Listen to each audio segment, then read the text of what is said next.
and welcome to the 2023 DRS Preview Show. I'm Aaron Worm. Chris Reavers will join me in just a moment with our first manager. We're going to thank our sponsors that are making this podcast possible. Eric Solheim Construction. New construction, remodels, decks, windows, and siding. You call our good friend Eric Solheim at 952-292-0924. That's 952-292-0924. Above all flooring, they say quality service in a professional package. And above all flooring, innovative graphics. So many teams in the DRS go through this guy, Jeremy Heitkamp, with innovative graphics, one-stop custom uniforms and clothing, screen printing, embroidery. They can help you out with your jerseys or your sweatshirts, whatever you need. You contact Jeremy Heitkamp. His phone number, 952-454-6092. OneInnovativeGraphics.com. That's their website. And Jeremy's email is jeremy_Heitkamp at yahoo.com. Want to thank Ron. That's RAHN, Professional Aggregate and Turf Grooming Equipment, working together to level the playing field. Their website is rongroomer.com, RAHN groomer.com. Their phone number, 1-800-298-1707. Want to thank Boathouse Brothers Brewing in downtown Prior Lake. If you never stopped by there, it's one of the coolest places you're ever going to have a cold beverage in. Boathouse Brothers Brewing. We also want to thank D&J Glove Repair. On Twitter, DJ Glove Repair is the Twitter handle, located in South Minneapolis. Now, they're going to be appearing at various town ball parks throughout the season. Now, they're going to be on site this summer for repair and used gloves for sale. Any team that wants them to appear at their field, you just reach out to DJ Glove Repair. Okay, D&J Glove Repair. Just find them on Twitter. That's probably the best way to get a hold of DJ Glove Repair, or you can Google D&J Glove Repair as well. And welcome to the 2023 DRS Preview Show. Is Dakota Rice Scott Baseball right around the corner. I'm Aaron Worm, and joining me this year is Chris Reavers with the Faribault Lakers. Chris, a good evening. Welcome to the show. You know what? It's almost baseball season, and I'm looking at a foot of snow outside. Yeah, isn't it great? Now, we have our first manager. We're going to talk to everybody that's part of the DRS. And this team was kind of they weren't a surprise team to me because I told everybody this was going to happen. But Todd Klehn of the Webster Sox joins us. And Todd, a good evening and congratulations on a great season last year. Good evening, Aaron, and thank you again. Can't wait for the season to start, but it's really tough looking out the window tonight. No, Todd, anything you want to say to Chris since your team eliminated the Lakers in the postseason? Do you want to apologize? No?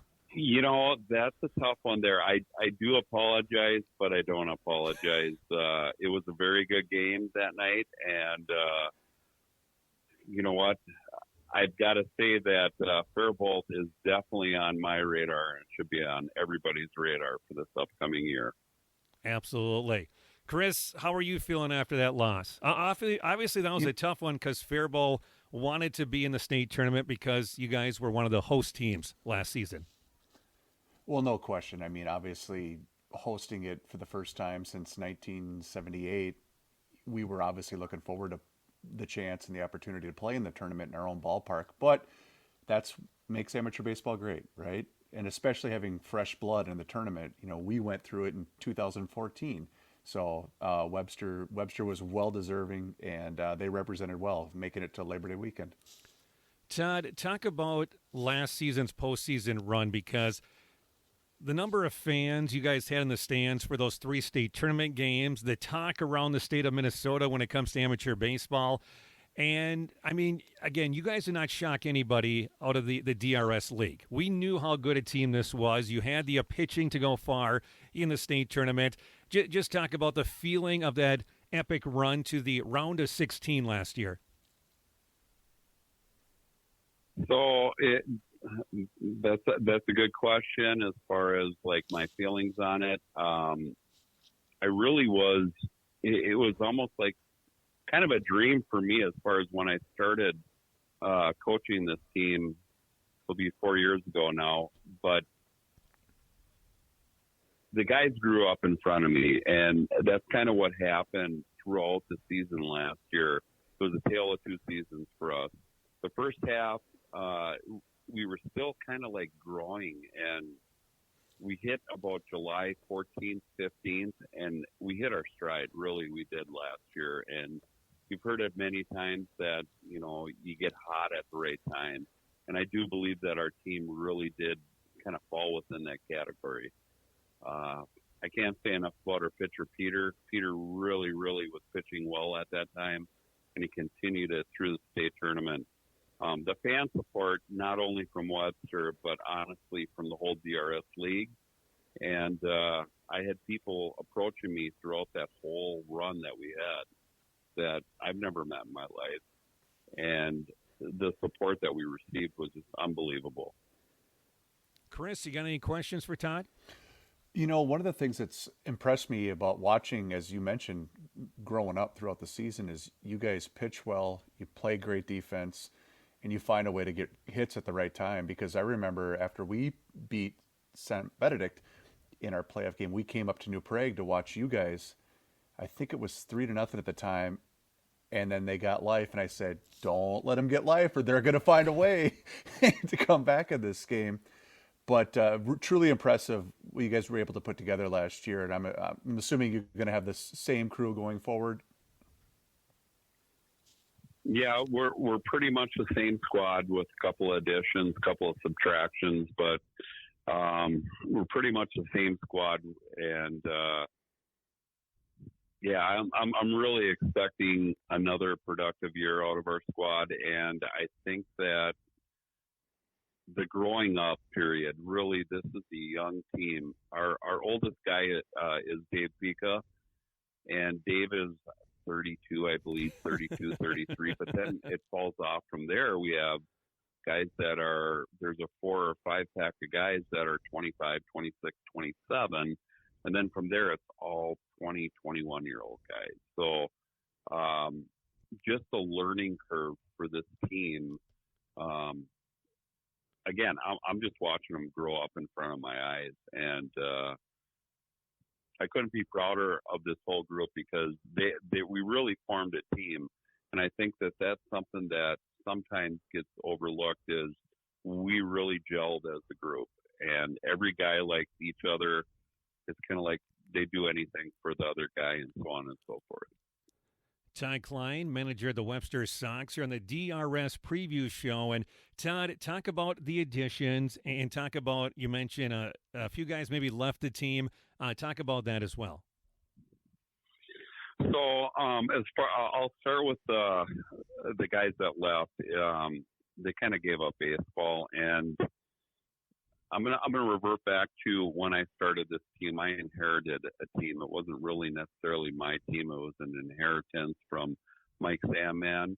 And again, I'll go back to Mike saying that Mike did great things for Webster, keeping them afloat. And it was just I wanted my squad to get more athletic. I needed to add more pitching to our team, and the subtractions from the team were kind of part of that initial group of guys that were part of that squad. Okay. My additions this year is I did add more pitching. I went young again. Kind of got into a bloodline with Lakeville North, which being Webster is kind of on an island. I recruited from Lakeville North again this off season. Jackson Rentz is a pitcher that he'll be pitching for Mankato next year, so he'll be part of our squad. And then also Ryan Joyner, who is he's kind of a relief setup guy, but I think he's pitching for next year community college or a D3 team down in Kansas. The other pitching addition that I got this year was a guy by the name of Nick Dorfman. He pitched for UMD. He's from Lakeville North, another connection from Lakeville North. And he pitched for Elko 2 years ago. and I think he was with them for a few years. He kind of inherited a little bit of arm problems, but he is recouped, and now he's pitching for Webster. So I added 3 arms, and then my last kind of like real big signing was Austin, a.k.a. Augie Isaacson. He is a New Prague kid that grew up with my son, Jake Eknes, and he played his final year in collegiate ball was with Dallas Baptist, so that was the D1 school, and he is going to be a great part of our group, and he adds a lot of pop to our lineup and a lot of speed, and the defensive skills that Augie has is really going to improve our team. So, Todd, it kind of seems like you took a team that was very talented, get in the state for the first time ever in the history of the Webster Sox program, and it sounds like, especially pitching, I mean, you didn't reload or anything. You just added to an already talented team. So obviously the goal is to even go farther and be better during the regular season this summer in the DRS with even more arms on an already very talented pitching staff. Yeah, that's kind of where I was going with this squad is I think we needed a few more tools and, not taking a book from any other team, but really pitching is everything when it comes to this game. And when it comes to our DRS season, we're really loaded up in July for games. And I believe now more than ever, I have the arms to be able to substantiate, 3 to 4 games a week. And I won't fall off from one pitcher to the next, which, boy, in years past, that was the case. I'd have Peter go a game, and then Jordan Hoovey, and then from there it was, okay, let's kind of scrap together a game with more or less a bullpen game where guys will go 2-3 innings and hopefully give us a quality 2 or 3 innings. Now I have 4 to 5 very good starters that we can really roll week to week and not drop off in kind of our arm caliber. So, yeah, I really think that this year finally I have all the tools that are needed to kind of like take on the league, to be honest with you. My expectations for this team are lofty, and after last year's run in state tournament, with the additions, I really feel that we have the opportunity to make a deeper run in the state tournament if we qualify for it. Chris, anything you want to add or any question before we let Todd go? Was that for Chris or me? No, it's for Chris, yeah. I don't know if I lost him. Todd Klehn, manager of the Webster Sox, joining us here on the DRS preview show.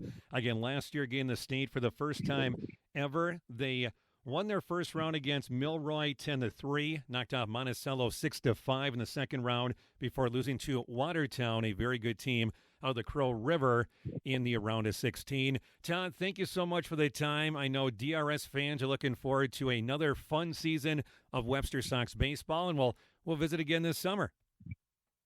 Sounds great, Aaron. Thank you for all you do again.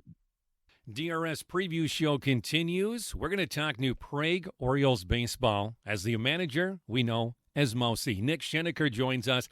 And Mousy, a good evening and welcome to the preview show. Yeah, good evening. Thanks for having me. Now, before we talk about the New Prague Orioles last season, we'll get a rewind and talk about this year's team. I know one of the fundraisers going on right now for the DRS is the bar cards. And I know you're kind of the guy that maybe brought that idea to the league. And for anyone out there going, what's a bar card? Or, hey, I need to get a bar card, give us more information about how that works and how they can pick one up. Yeah, so generally the easiest way to get one is from one of the teams that you support. They're all selling them. They're $10. There are probably about 33 bars on there in the surrounding area of the various teams. And then even as far as ways like Mankato and St. Peter, there's a few on there there as well. And it's a buy one, get one punch card type thing. And you can, stop in an establishment, get buy one drink, get one drink. And the local establishments, restaurants, bars, etc. have been very good, and it's a good. It supports both the league and the team. They both get a little bit of a share of it. So if you buy one from Mosi, your money is going to go to the league and the New Prague Orioles. Now, if you buy one from me, Correct. it'll go to the league and the Montgomery Mallards. So that's kind of how it works. So each team gets $9 from it, and the league gets $1 per card. So support your local team. Trust me, they're worth it. You're going to use it once or twice and have your money back without a problem. So just, I guess, corral your favorite DRS player and make sure you get a bar card from them. It's going to help you out all season long. Now let's talk about New Prague last year, and give me a recap. Now the team got to the regional tournament, Mosi, and you guys dropped both games in the region. Is that correct? Yeah, and we were playing okay baseball at that point. Certainly not our best. One of our best hitters, Bryce Novak, had a labrum surgery last year, midway through, to make sure he was ready for Gustavus baseball this year. They're having a really nice year. He's having a really nice year, hitting the ball really well. And so he had surgery halfway through, and you take a guy like that out of our lineup, it's going to be, you're going to be missing a couple hits per game. But we were still playing okay at that point, and we were playing well against Webster in the kind of the win, and we've got a shot to go to state in the next game. Lose and we're done, and we were up 3-0 in the eighth, and give Webster a lot of credit. They started really hitting the ball, and they put up 9 runs on us in the eighth inning, and it wasn't really due to a lack of errors. It wasn't walks. It wasn't bad pitching. It was just really good hitting on Webster's part. So that was last season. Let's get kind of the makeup of this year's New Prague team. Talk about maybe some guys you have lost and maybe some new additions to this year's Orioles team. Yeah, we really haven't lost too much. It's kind of that same core group that we've had for a few years now. James Furness is probably one of our best leaders, best baseball players. He hit over 400 last year. Lots of clutch hits throughout the year. He's a guy we can count on to come in and pitch. He can play first. He can play third. He's really just that guy we look to kind of take over a game at some point. Ben Boothie's another good leader, outfielder. They're both kind of two of our veteran guys in their mid-20s. Eric Wagner, another outfielder, another guy that hit over 300 last year.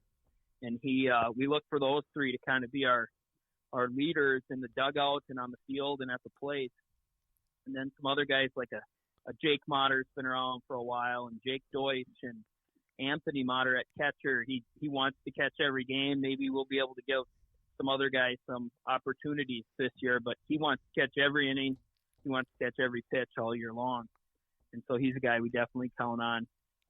This year, I think one of our guys that I think is going to have a huge year is Gavin Bergman.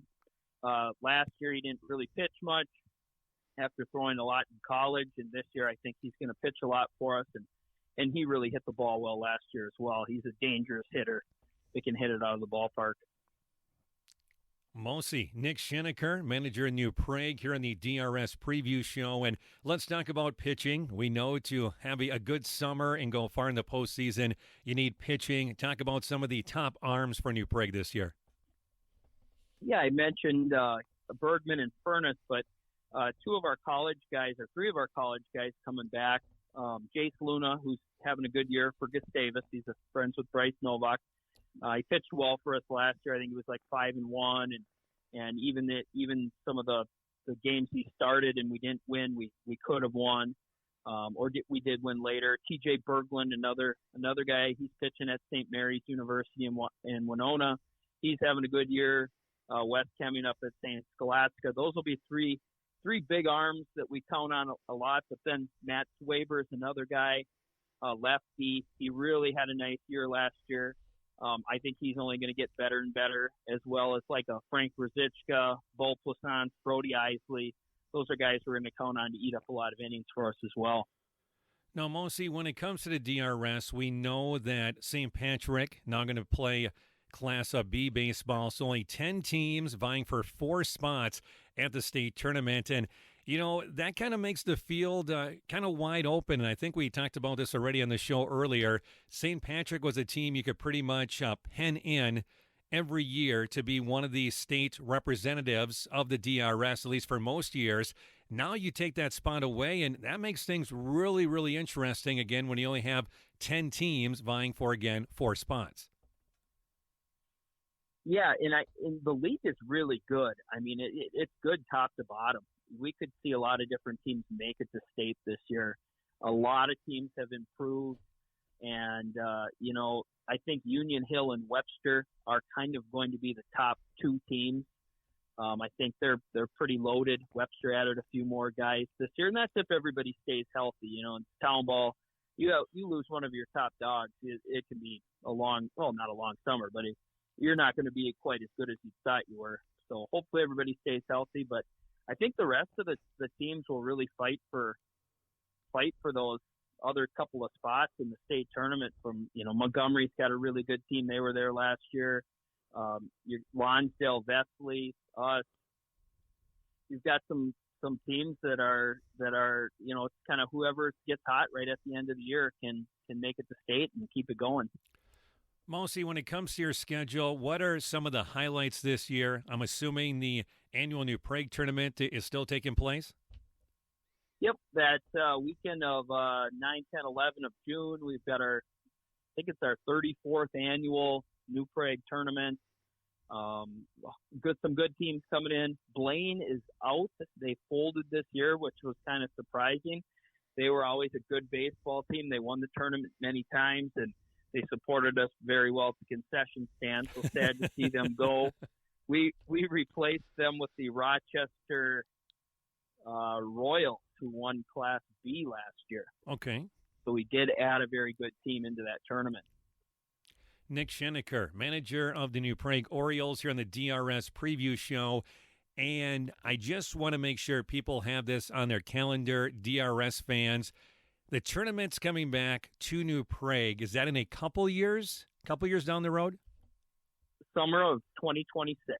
Okay, so 3 years to go. And I know, talking to Mike Sticha, and those are part of the board the first time around, I mean, it might be 3 years down the road, but I mean, the process of getting ready and preparing for it has probably already been going on for a while. It has, and we're going to ramp it up a little bit more this summer than the last couple since we got the bid.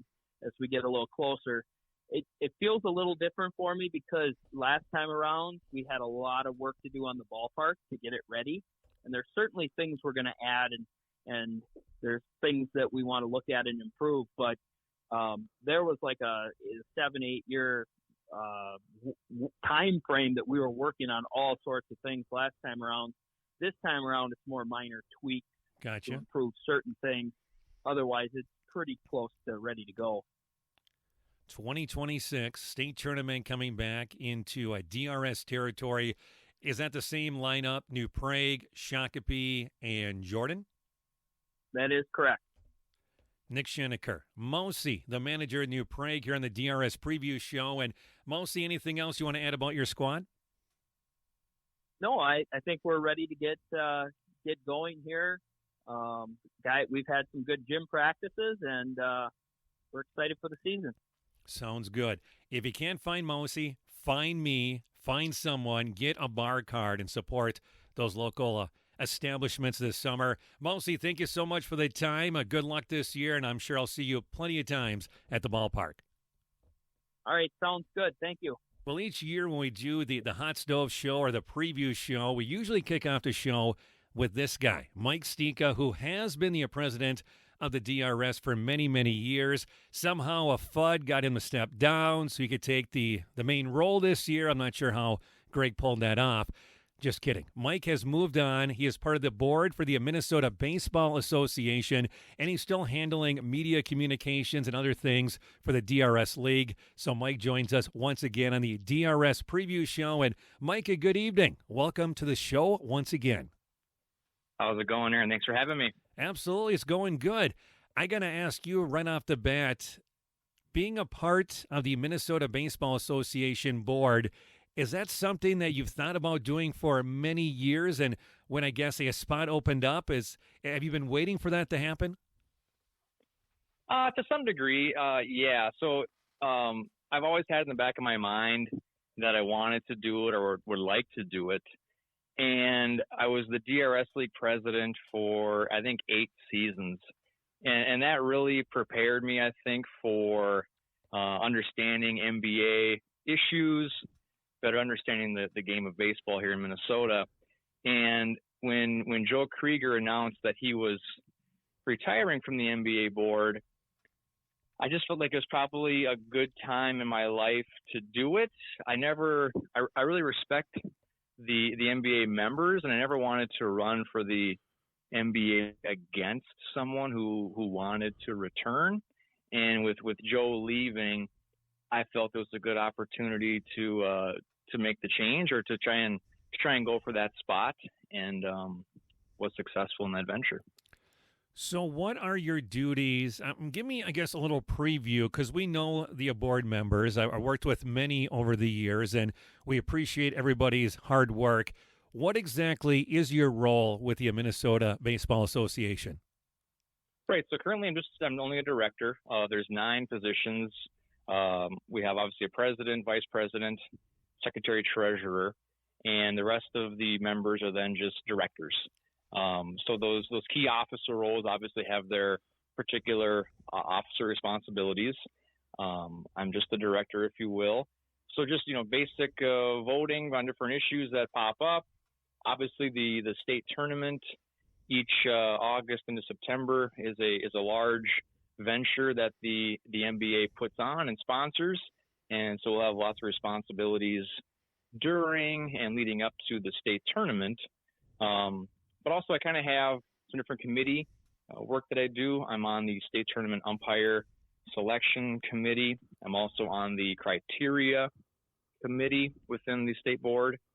And there's probably one other committee I think I'm on. It's escaping me right now, but we kind of break off into littler, smaller subcommittees, if you will, to focus on some key areas, a little smaller, more easily, like smaller working groups to get things accomplished more efficiently, and then bring those ideas and thoughts back to the main board for voting on or for further discussion as needed. So I'm also on the Class B state tournament or Class B subcommittee in general as well. Okay. So those are my 3 areas of focus on the state board. So were you already part of the board when they made the decision to combine A and B? So I literally was voted in at the meeting. So how do I put this? So on a Friday night at a workshop, before I joined the board, there was an MBA workshop where they were talking with Class A and B representatives. And that's kind of when it was worked out that A and B would combine. The next day at the official Saturday meeting, it was approved. And then later in that same meeting was the vote for the new position where I came on. So I officially was not part of the A and B merger. However, obviously, I'm in support of it in theory and in support of what we have now moving forward. So for those that might, what's the word? I don't want to say question it, but you're going to have both sides when it comes to any discussion. What were some of the main reasons that the board, the main reasons why they decided to combine, again, Class A and Class B? Of course, a major story in amateur baseball here in the off season. Sure. Well, for the past few years, there's been lots of discussion happening, whether it's been behind the scenes or within smaller subgroups. Some other or older, I'll call it the old Class A, if you will. Okay. Some of those teams had building interest to come over and join Class B. They wanted to, I shouldn't say they wanted to leave A more so than they wanted to join B. There's a difference in how that comes off. I get it, but I think they more wanted to join Class B for various reasons. And supposedly that those numbers of teams were growing. And at that Friday meeting in the fall of 2022 that I alluded to previously, it kind of came to a point where a lot of those old Class A teams said that they were going to make the move to Class B. And that would leave the old Class A with somewhat of a smaller group of teams, such that the remaining Class A teams felt that it would be in their best interest to probably move to Class B or to merge fully, as opposed to staying behind, if that's the right terminology in Class A. And so, like I said, kind of a groundswell. The number of teams began to mount, and it was kind of a tipping point where they all felt it was maybe time just to merge and come over. Class A has been a little bit different in the sense that although it's been underneath the MBA's purview, it maybe always hasn't had the strong lens from the NBA as much as the Class B and Class C teams and leagues have received. Class A has always had their own separate state tournament. For many years, it was at Red Haddocks in Bloomington, and more recently at St. Anthony. Those guys did a great job. It was kind of just run by the different Class A commissioners, many of whom I know and respect, but again, kind of on their own. And this way, this merger will more holistically allow the NBA to have better eyes and better management and better marketing, if you will, too, of the entirety of the NBA. We've announced that for 2 years we will run with this merged Class B, as we're calling it, old B and old A into the new Class B. We'll do 2 years with that, and we're going to evaluate it and see how it works from a state tournament perspective, and see if there's any need for changes going forward. We're open to change, but we want to give it 2 years and see how it works. Mike Sticha on the DRS preview show, now a member of the Minnesota Baseball Association board, joining us. And, I look at the merger, and I guess one thing I'm excited about is having teams of the state tournament that I know I've never seen, that a lot of baseball fans in the state of Minnesota have never seen, because like you mentioned, A has always been on a different weekend.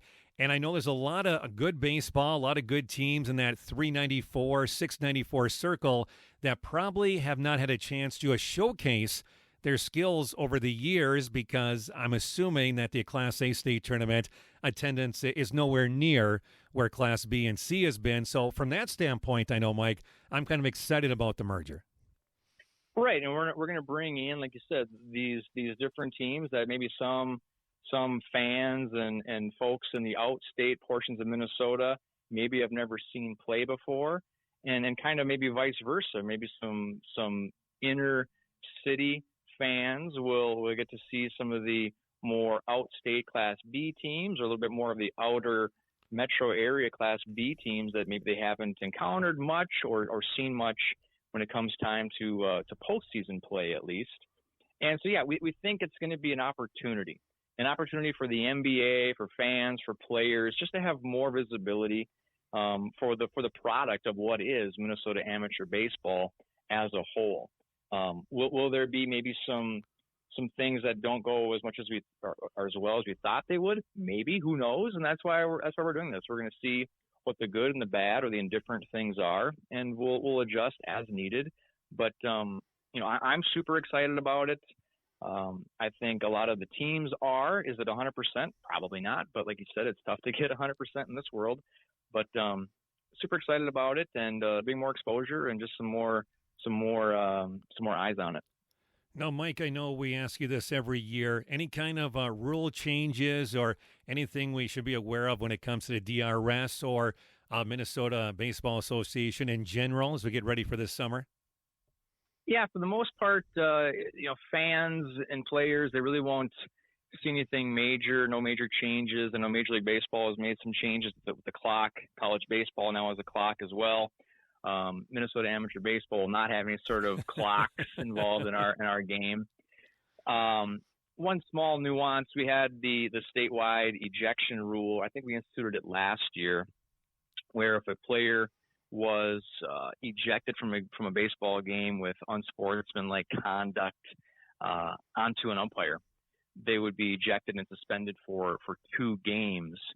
In the past, if a manager was ejected for that kind of offense, they were not suspended. They could come back the next game.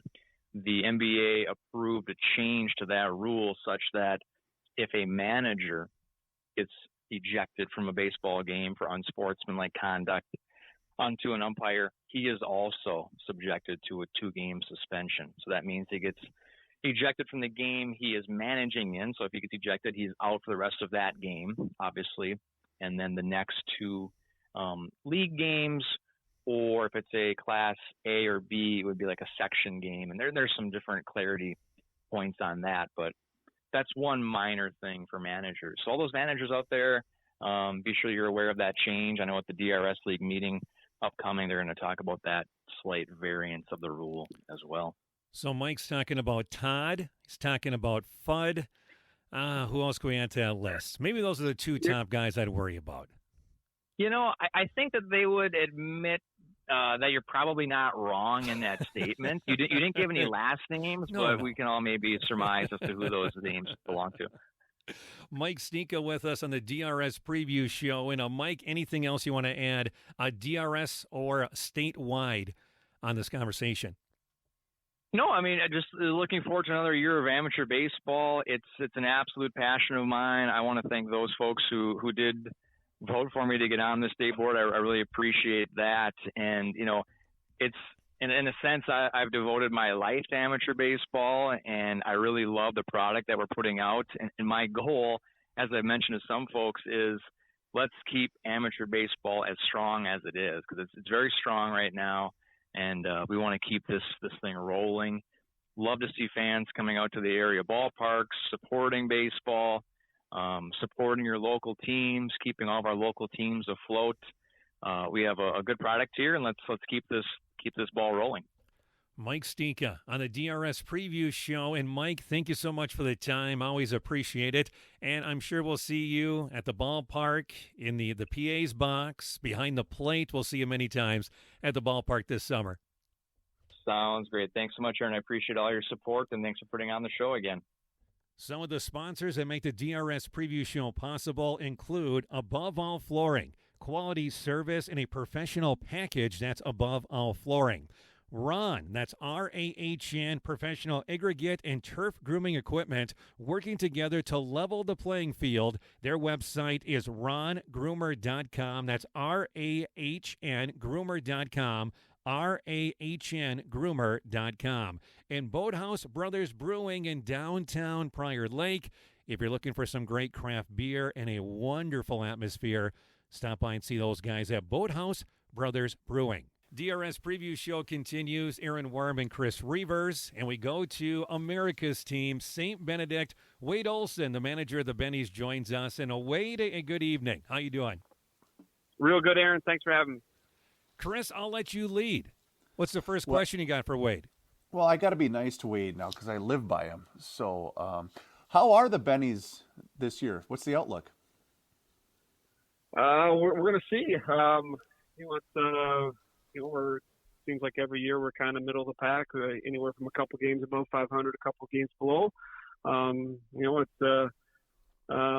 kind of a wait and see. We'll have a similar team, similar roster that we had last year. It'll be a couple of subtractions, a couple additions, but we'll kind of look the same and conduct our season the same as we have in years past, and hopefully put ourselves in a position to make some noise later. And Wade, get right to the additions and the subtractions. Talk about any roster movement. Well, yeah, the big one, the official one, is Andrew Huss is done playing for us, he's been kind of the heart and soul, especially behind the scenes stuff to field work, concessions, liquor license, the finances. Andrew kind of takes care of all that, and not to mention that he's been one of the elite power hitters in the league in the last 10 years. So, the big subtraction is going to be him. we're going to feel it not just at the DH and first base position, but to just kind of our whole organization. Him being the president of St. Benedict Baseball Association. So we are going to feel that one. What he's, his service to St. Benedict, what he's done for us. How many big moments on the field has he had? Leading us to 5 state tournament appearances. So we're going to miss Andrew, and he's going to be a hard one to replace. Additions wise, nothing really. I guess I'll kind of, until they're signed, until the ink is signed, type of thing. It's tough to talk about guys. We haven't actually officially signed anyone yet, but we will have a couple of new players and that come and help us out, and we have some guys that are injured that might not join us till halfway, till the halfway point or 2/3 of the way point through the year. So, hopefully some of those newer guys can get some at bats early and do a good job for us. Wade Olsen, St. Benedict, with us here on the DRS preview show. And Wade, Isaac wants to know what's the official age he can get a jersey and sit on the bench with you guys. Well, he's in. He's grandfathered in. Whatever the officially, I'm not a rule follower anyway. I think everybody listening to this knows that. So whatever the official age is, he's in. He can sit with us anytime. We love having him, and that is an open invite until he doesn't want to come around anymore. I will definitely let you know. Yeah, he's in. He's in. I mean, I feel bad breaking the news to the Ducks here in town. I got to have that conversation with Greg Westerman at some point. But, yeah, no, he's definitely in. Wade, it's always a fun bunch of guys. I'm sure all the hike camps back in action this summer? Yeah, we definitely hope so. I know, obviously, Jeremy's been with us for a long time, and then Brendan. Brendan's got some thummies. He's one of those guys I was talking about that he might not be available early in the year. He was catching points last year. He hurt his thumb. And he ended up hurting his hamstring. So he's been kind of injury plagued. And then, Nick Heitkamp, lives out in South Dakota. So, whether it's all 3 of them or none of the 3, it might be hard to get all of them, full time, if that makes sense. So, obviously the hike camps are a big part of what we do. That their family's loyal to us, and obviously on the field, they have a certain way that they play, and it's every inning, every pitch being invested and engaged on, and hopefully we have all 3 of them for as long as we can. Chris, go ahead. I know that me being involved with the Lakers in Faribault, we seem to run into St. Benedict on an annual basis in the playoffs, and I will say this. I had a lot of conversations about the depth of the DRS league, and I will take it against any league in this state. So I think what Wade said earlier is spot on, because any one of us, whether it's New Prague, St. Benedict, Faribault, Lonsdale, whatever, I would take the depth of the DRS, and I think Wade would agree, statewide. Yeah, and what I've said, I've used the phrase, I don't know if the third best team in the DRS, if you took every league's third best team, if you played the tournament just with the number 3 teams, I don't know if we would win that. But if you played a tournament around the state with the 7th best team in every league, or the 9th best team, or even the 11th best team, I think the DRS wins those. Kind of to your point there, the middle third, if you will, is. It's just incredible. There's just no free spaces on the schedule, and that's what makes kind of our regular season so special on the grind, because you're 2 games away from finishing second, or you're 2 games away from finishing 11th. That's the way we've been the last 6 years. So every game kind of has stakes, and it's fun to play games with stakes. Yeah. No, Wade, you can correct me, but for those that maybe are listening in to the first time of a preview show or don't know much about the DRS teams, I'm assuming the philosophy again for St. Benedict: finish around 500, find a way to get to the regions, and find a way to get to state. Kind of the basic formula, right? Yeah, if we were to finish 500 this year, we would jump up and down, and we'd all dance, through the night. Just with our pitch, our best pitcher last year is Nolan Eischen. Nolan Eischen is our best player, and he didn't pitch an inning for us last year. Derek Albers was slated to be our number 1 guy. He only made 2 starts, and he ended up having surgery. Matt Mortensen only closes for us. Those 3 guys are probably our 3 most talented pitchers. They combined for 9 innings. And that's kind of been the case through us, over the years, is that, some other teams, don't have the unavailability during the regular season that we do on the mound. So we just need to survive the regular season, put us into a spot where, it's not going to be an uphill climb. And then, all of a sudden, when Eichens and, Albers and Mortensen and if we add one more arm, if those guys are pitching, add that to the Cole Minnix, the Cody Perkles, the Matthias DeVold, the Alex Donkers. Now we're really dangerous. Now we're a team that nobody wants to see. So survival in the regular season. Let's not have a regular season disaster. And then when we start getting those guys back, those are top. Those are all top 20 pitchers that I mentioned, in our league. And if we can get 3 or 4 of them back, late July type of thing, I think we're really dangerous. Yeah. St. Benedict last year got to the regions, lost both games in the Region 3C tournament. Chris, anything you want to add before we let Wade go? Yes. Does Hyde Camp make you play full price for apparel? Jaber just tells me what we owe. And he goes, all right, Jaber, what do we owe? He says the number. Andrew Hooks took care of it. I get left out of all that stuff. So I don't, it's a need to know basis. I don't need to know. So those guys are taking care of it. So, but I do know Jaber at Innovative Graphics is where you want to go if you definitely need baseball apparel. So. But yeah, no, we're excited for the year. But you just finish up. I do want to say one I want to make mention of the guys that are going to pitch, a lot of our innings during the regular season. I mentioned their names, but what Cody Perkle and Alex Donkers, Matthias DeVault, Cole Minnix, those 4 especially, what they've done for us. Our most important stat on the mound in the regular season is innings pitched. That trumps ERA, that trumps whip, that trumps all that stuff. Innings pitch, and those 4 guys are just troopers. They show up every week. They take the ball. They pitch their 5 or 6 innings, and those guys are our MVPs. And I just wanted to make public mention of it. I don't know if they get enough credit for what they do for us on the mound, but I just want to make sure they know that. And Wade, you mentioned pitching. Before I let you go, talk about who you expect to be some of the top hitters this year. At the plate, it's, obviously whatever high camps are there, obviously they're scrappy, they're put the ball in play, they're non-strikeout guys. Michael Pauly came back last year and instantly became our 3 or 4 hitter. He takes 5 years off and he starts hitting balls into the gap. Patrick Wiesman joined us last year. He ended up hitting 380 for us, down the stretch. And then you got the mainstays, the Mitchell Martins, who, he's been a top of the order guy for us for 8 years now. Zach Bacco. Zach Bacco's been our, one of our top 3 hitters. Last year he not his best year. He would even self-admit that he didn't have his best year last year, but he's been obviously incredible for us. And then Matt Mortensen, our third baseman, coming back. And you got John Huss, who's a great on-base guy. So, we'll fight and scratch and claw, and it might be kind of left up to Pauly and Mortensen to hit the gaps, but we'll be that. Try to limit strikeouts, put the ball in play, and hopefully run around a little bit. Wade Olsen, manager of America's team, St. Benedict, here on the DRS Preview Show. Wade, thank you so much for the time, and we'll see you at a ballpark this summer. I appreciate it, guys. Thanks for having me. Thanks, Wade.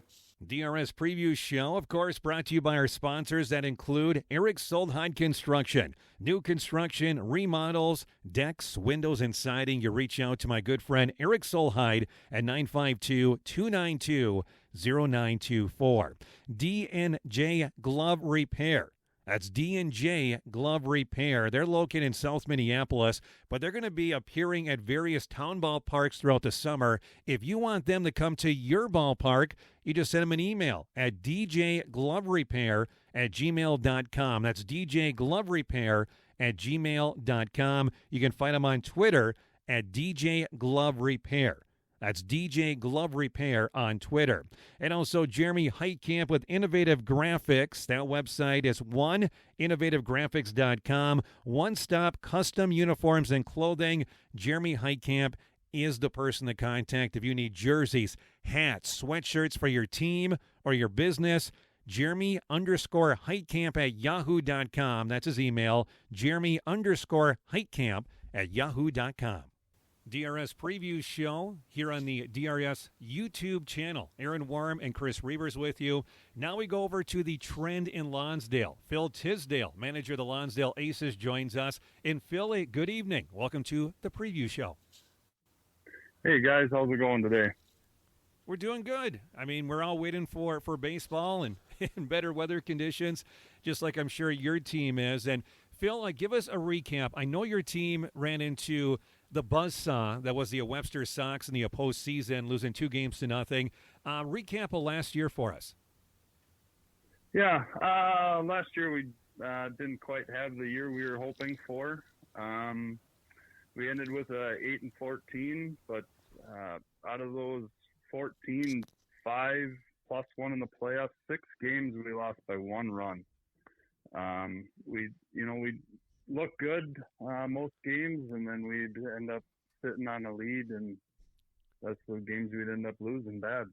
We won a couple by big, and we've lost a couple by big. It's just last year was a year of ups and downs, and close games, losing close games, and that hurts. Now, Phil, we always like to talk about additions and subtractions on the team as we head into the 2023 season. Talk about some new parts and maybe some guys that have left the team. We got a couple, as of now, new high schoolers, a couple Lonsdale kids that are going to come play. We picked up Joey Malika out of Northfield, who will be a nice addition to the team this year. We are going to miss, as of now, Zach Breeden. Is going to be stepping away for a little bit. But that's about where we're at right now. Chris? Phil, one of the things that I've always liked about your facility in Lonsdale is you guys have a great atmosphere. And I know that obviously when you win, you have a better atmosphere, so that always helps. But that's one of the cool things I've always really admired about your park in Lonsdale is you guys, especially a night game and a nice warm summer night, you guys have a tremendous atmosphere in Lonsdale. Yeah, we have a great following crowd. It doesn't matter if the game goes our way or doesn't go our way. We'll get them next time. We'll see you at the next game. Here's a beer for you. We're rooting for you next time. Don't worry about it. We'll be there at the next one, and just go get them. Phil Tisdel, manager of the Lonsdale Aces. And Phil, talk about some of the guys you'll be looking to when it comes to pitching this year and some of the big bats in that Lonsdale order. Yeah. We'll be looking at, Ike Pint and Joe Sable, our vets, coming back to eat up a lot of the big innings. With Dan Turner going to be back more this year, so he'll be getting some more innings. We got a few guys from that new last year, Connor Crabtree, that will be getting some more innings, and Tyler Nelson. They did an excellent job of picking up relief innings for us, and looking forward to seeing what they're going to have for us again. For hitting wise, Ross Beamer and Marty Kalina, they're kind of our top 2 guys that have led us throughout the year, and looking forward to seeing what they can do for us again. We got the old vet Chad Losavka, who will be, batting right behind them, helping out. So adding Joey and a couple other guys, it should be fun to see what happens this year. What about Thomas Hoppert? Is he back? Hop's back, yeah, he'll be there. His knees are, getting to him, but he'll be there. He'll be in good spirits, having a good old time with us. He definitely brings a lot to that dugout. There's no doubt about that. Who's older, him or Chad? They're both in their 40s, actually, aren't they? Yeah, Chad's older, but Hop looks like the old grandpa of the team, but he's got that white hair going, that white beard at least going. Absolutely, yep. They call him the grandpa of the team, so. You can't let him retire, Phil. He makes all of us feel younger. Yeah, right. Now, Phil, I don't have it in front of me, but I'm always rooting for Lonsdale to get to state because I know you guys. You're a fun bunch to hang around with. But it's been too long. Is it 2000 and what was the last time? I know I bring this up on every preview show, and I'm sure you guys hate that I bring this up. But I want you guys to get to state and break that streak. You remember offhand the last time Lonsdale got to state? I believe it was 2009 was the last time that we had been there. And it's, like you said, it's been way too long, and it's time for the Aces to make a good run here. Absolutely. Chris, anything you want to add? You know, I mentioned the atmosphere and the environment there in Lonsdale. I'm always curious to get the answer to this because you guys are in a location where you can draw from different areas, you know, and I'm wondering if that presents a challenge to you only because there are other teams that are in that same proximity. Yeah, it makes it tough with trying to have kids from town that go to two different school districts. Right. But it helps, you know, being able to reach out and like touch Northfield where we can, you know, find one or two there or pick something up there, or, you know, get something. It's tough battling other schools, or like Montgomery fighting for kids out of TCU, and New Prague. There's, you know, 7 teams pulling out of that. So I mean, it makes it tough, but no, we're getting by. We're finding some good kids that are willing to come play, and it's going to benefit us, I believe. Phil Tisdel with us. And Phil, anything else you want to add about your team? The only thing I'd like to add is, you know, July 19th, come on out. Fox 9 will be there for the Soundball Tour. Something we're really looking forward to. And who do you get that night? We'll be taking on Norwood Indians. So Norwood's got a team back.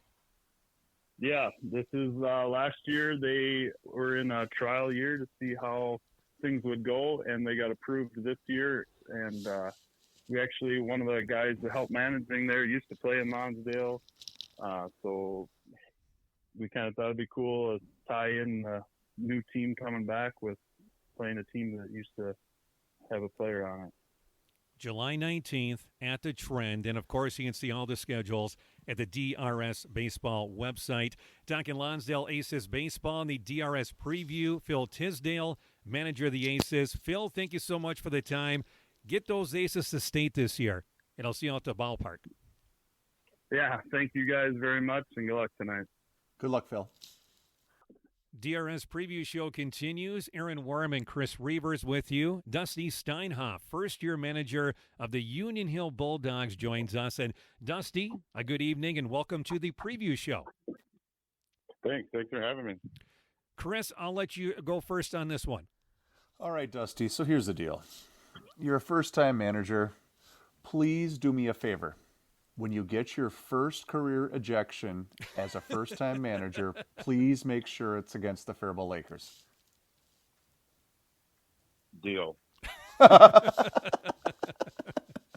No, but in all honesty, congratulations on the job. What are you most looking forward to? Hanging out with the guys. I mean, nothing's going to change. I mean, we all don't need to be coached, but someone's got to put the title on it. So right, nothing's going to change. I think we're all going to have fun. It's going to be a great year. So when you say you have the title, but other guys are going to be helping out, who are those other guys? Conrad Mosberg's going to help out. We brought in Tommy Creighton. He's the father of Jack Creighton. He coached all those young guys back in the day, so he knows all the young guys. Conrad and I know all the older guys, so I think it's going to be a good matchups for us. And Dusty, how long have you been in the league? Because I know you've been playing over 35 baseball, or we're playing over 35 baseball, it seems like, for a decade already. So I don't want to age you, but how long have you been in the league? This will be my 27th year in the DRS. Wow. 27. You know, yep. 10 with Veseli, 10 with New Prague, and this will be my 7th in Union Hill. You know, you know a guy who's famous for 27. I think you know him. I do. Yeah, you know that guy. He's not. That's why I got to play one more. I got to play one more year to get it to not 27. Is Eric playing with anybody this year, or is he just over 35? I believe just over 35. Just over 35. Dusty, let's recap of last season for the Bulldogs. You guys got to the state tournament, and for the second year in a row, and you can tell me if I'm wrong, 2 years ago, your team got Kimball in the first round. This year, you guys got Waconia, or this last season got Waconia in the first round, got beat 6-2. Those that make up the brackets, the Minnesota Baseball Association, has not given you guys a really good draw the last couple of years. Yeah, I mean, you could say that too, but every team that makes the state's a good team. So is it a bad draw? Sure, but every team is good, so you can't be mad. Well, here's where I want to jump in. Because I was mad that you guys got Waconia, because you got some beer drinkers that were, I was interested in sticking around at Bell Field for a couple of weekends at least. Yeah, I think we did their damage after that one game, for sure. Chris, I should ask you, since we're talking about the subject of adult beverages, who was the champion of consuming the most adult Pepsis there at Bell Field? Because I know you guys are keeping track of that. Well, and I don't want to say that I'm a genius, but I knew if I had started keeping track of which teams are buying the most beer, that would be an incentive. But anyway, the first weekend, Union Hill, Montgomery, and I'm missing somebody else. Well, maybe Waterville. But overall, because they played all the way up into the championship game, I think Buckman won it hands down because their fans were around all 3 weekends. That would make sense. Correct. That would make sense. Yeah. But the Montgomery people kept showing up, even though the Mallards got eliminated. And the Union Hill fans, they did. I saw a bunch Labor Day weekend, which was really cool. Dusty Steinhoff, first-year manager with the Union Hill Bulldogs, joining us. And Dusty, let's talk about, and we asked this to all the managers, additions and subtractions. What kind of a shake-up is there in the roster as of right now? To be honest, I don't think we've lost anybody. And we added 2 high schoolers, Tyler Giesen and James Kavanaugh. But the big thing is, I think Will Bush will be back for the summer. He's not playing Northwood, so that's going to be a huge addition for us. He's a good player. Because stuck in the lineup and have him for the full summer. So is he? And then we last year's high schoolers too, Nick Giesen and Jake Heeman won't have Legion this summer, so they'll be around to help out too. I was going to ask you, is he done with baseball at North Dakota State? He is not. He's only a junior, I believe. Okay, so but as soon as his college season is over, then you guys got him for all summer. Correct, yes. He is not going to Northwood. Last I heard. That could change, so. Well, that's a good addition that was already on the roster. That's a big that's a big addition for Union Hill. Dusty, talk about your pitching staff this year. I think we're going to be finally healthy. Conrad's been our workhorse for years. Derek Mossberg, I think his arm is finally healthy, so that's going to be a huge addition if he can stay healthy. Charlie Otteson is back. He was a good, solid pitcher last year for us. His rookie year. He's back for year number 2. College kids with Joe Becker and Jack Bryson. We have a lot of pitching as long as we can stay healthy. Chris, anything you want to add? You know, I'm wondering, because of the unique nature of your ballpark and the fact that I've always said it's the definition of town baseball when you've got a barn as your left field wall. How many requests do you guys get for teams around the state to come play at Union Hill? This is my, obviously, first year as head coach, so I was in charge of scheduling things.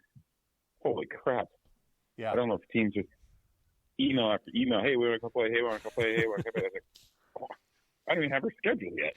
They started asking in November and December, and I was like, I just had to wait because obviously we don't get the DRS schedule until after the first of the year. So we have Champlin coming down this year. Waterville coming over this year. I believe that's it for home games, and we're traveling to the new Mankato team, playing at the Moondog Stadium end of the summer, and then we're traveling to Belle Plaine. We haven't played Belle Plaine for years. Dusty, how big? Go ahead. And of course the DRS season. Dusty, how big was it to have, and we just talked to Phil Tisdale because the Fox 9 road crews coming to their ballpark, one of a couple of DRS stops this summer. I mean, how much fun was that last year to have them out there on the hill? I was out there. It was a packed house. It was a beautiful night at Union Hill. And, I mean, I assume you guys take so much pride in getting a chance to showcase your town, your field, your team to those around the state of Minnesota. It was absolutely amazing. I would recommend it to anyone. It was Fox 9 did such a good job organizing everything. Yep. Just the publicity. I mean, we have a field crew of Mark Gill and Paul Berg and Donnie Giesen. They get the field in perfect shape every game, and it was just awesome to show off the field. And a funny story is one guy that lived up in Anoka was watching, and he got off his couch and drove down and caught the end of the game. Did he No really? way. Yeah. He came up to us after the game and said, I was on my couch an hour and a half ago watching this, and I decided to come down and check out. So that was pretty cool. See, and that's what, and I think Chris would And that's agree. what it's all about. Oh, go ahead. And that's what it's all about, is getting Yep. other people to come down and check out town baseball. It's nice that TV is showcasing these ballparks and these teams to everybody around the state of Minnesota. I think Chris would agree. Radio did it first. We appreciate TV jumping on after when it comes to amateur baseball. Chris, anything you want to add as we talk to Dusty Steinhoff again, first-year manager of Union Hill? Well, I won't reveal the private conversation that Dusty and I had last year, but I will say this. Dusty, you were the right man for the job, and I'm glad you said yes. I appreciate it. I still think you owe me some money. Probably. June 24th. Yeah, I'm excited. Just want to add, June 24th, that's when the Home Run Derby is taking place out there, the event that Teddy Needus puts on Saturday, June 24th. Mark it on your calendar. And, Dusty, I'm assuming you'll be a part of that once again? I will be. I wouldn't miss it for the world. First-year manager Dusty Steinhoff, one of three former, well, he still pitches, one of three DRS pitchers I got a hit on in over 35 baseball. Oh, wow. I just have to bring it up. It's Eric Steinhoff, it's Dusty Steinhoff, and it's Billy Dunker. And I'll remind Billy of that when we talk to him coming up later in the show. Just an I think I've FYI. gotten a hit or two off of Billy Dunker, and I think I've gotten a hit off of my brother, too. So I think we're in the same. I haven't had a hit off myself, so need you to step on the mound, Aaron, and we'll figure that day out. You know what? I think I'm busy that day. Yep, checking my watch. I'm busy. Dusty Steinhoff, manager at Union Hill, here on the DRS Preview Show. Dusty, thank you so much for the time, and we'll see you this summer. Thanks, guys. Thanks for all you guys do for us. You got it. See you, buddy. DRS Preview Show, of course, brought to you by our sponsors that include Eric Soldheim Construction. New construction, remodels, decks, windows, and siding. You reach out to my good friend Eric Soldheim at 952-292-0924. D&J Glove Repair. That's D&J Glove Repair. They're located in South Minneapolis, but they're going to be appearing at various town ballparks throughout the summer. If you want them to come to your ballpark, you just send them an email at djgloverepair@gmail.com. That's djgloverepair@gmail.com. You can find them on Twitter at DJ Glove Repair. That's DJ Glove Repair on Twitter. And also Jeremy Heitkamp with Innovative Graphics. That website is oneinnovativegraphics.com. One-stop custom uniforms and clothing. Jeremy Heitkamp is the person to contact if you need jerseys, hats, sweatshirts for your team or your business. Jeremy_Heitkamp@yahoo.com. That's his email. Jeremy_Heitkamp@yahoo.com. DRS Preview Show continues. Aaron Worm and Chris Reavers with you. And we're going to go to Veseli, a team that definitely in season number one under this guy, Bill Dunker, turned things around, and a team that, according to the waiver wires, made a lot of moves when it comes to this year's roster. Bill Dunker joins us with the Veseli Warriors. And Bill, a good evening, and welcome to the DRS Preview Show. Thanks for having me on, guys. How you been? How's winter gone? It's still going on. Yeah. Yeah, unfortunately, yeah. Now, Bill, give us a recap of last year's season, because your team was on the brink I believe just one win away from getting to the state tournament. We had our ups and downs. Early on, we ran into some tough competition, played the B teams right away. Thought we turned a little bit of a corner against Faribault, actually, and got a late win there. And then I don't know that we won again for another month. Then we started getting a little healthier. We got some high school guys in. We pitched a little better. We found a few clutch hits, and we were playing our best baseball at the end of the year, which is always the plan. We fell a game short. We didn't hit the ball very well at Union Hill, and they deserved to go on to state, and they did. Now, Bill, again, looking at the DRS webpage, the transaction page is full of Veseli transactions. Let's talk about it. Talk about guys that have left the team and some of the new additions we'll see this summer. So we're losing Kurt Klehn. We're losing Mike Nazirka. I'm missing somebody. We're losing Nathan Simon probably too, even though I don't know that we'll totally release him yet. I don't think he's all the way off board. Adding on 5 guys that are current seniors at New Prague High School, and Ben Tupi's coming over from St. Patrick. He's looking for a little bit different opportunity. So we're going to add some pitching, an infielder, an outfielder, and as always, get a little younger. It's a process, which is hard to say when the average age of my team is about 22. So you're a little older than the guys you're coaching. Yeah, I'm by far the oldest guy, so, and I can come off the roster. Now, Chris, I'll let you ask a question because it sounds like a win against your Faribault Lakers kind of propelled this team last summer. Well, and I'll say this, it's my fault. I didn't get there till the 9th inning, and then all of a sudden all hell broke loose. Everyone stares at me, says, "Get the hell out of the dugout." So you're the reason. We knew once you showed up, Chris, that we had to prove ourselves. Well, and the only reason I decided to show up was have a beer with my buddy after the game. Well, in all seriousness, celebrate with the win. I feel comfortable issuing this cheap shot because Billy and I have a 20-plus year relationship. You do know that the transfer portal exists for college athletics, not DRS baseball, right? Well, yeah. Yeah.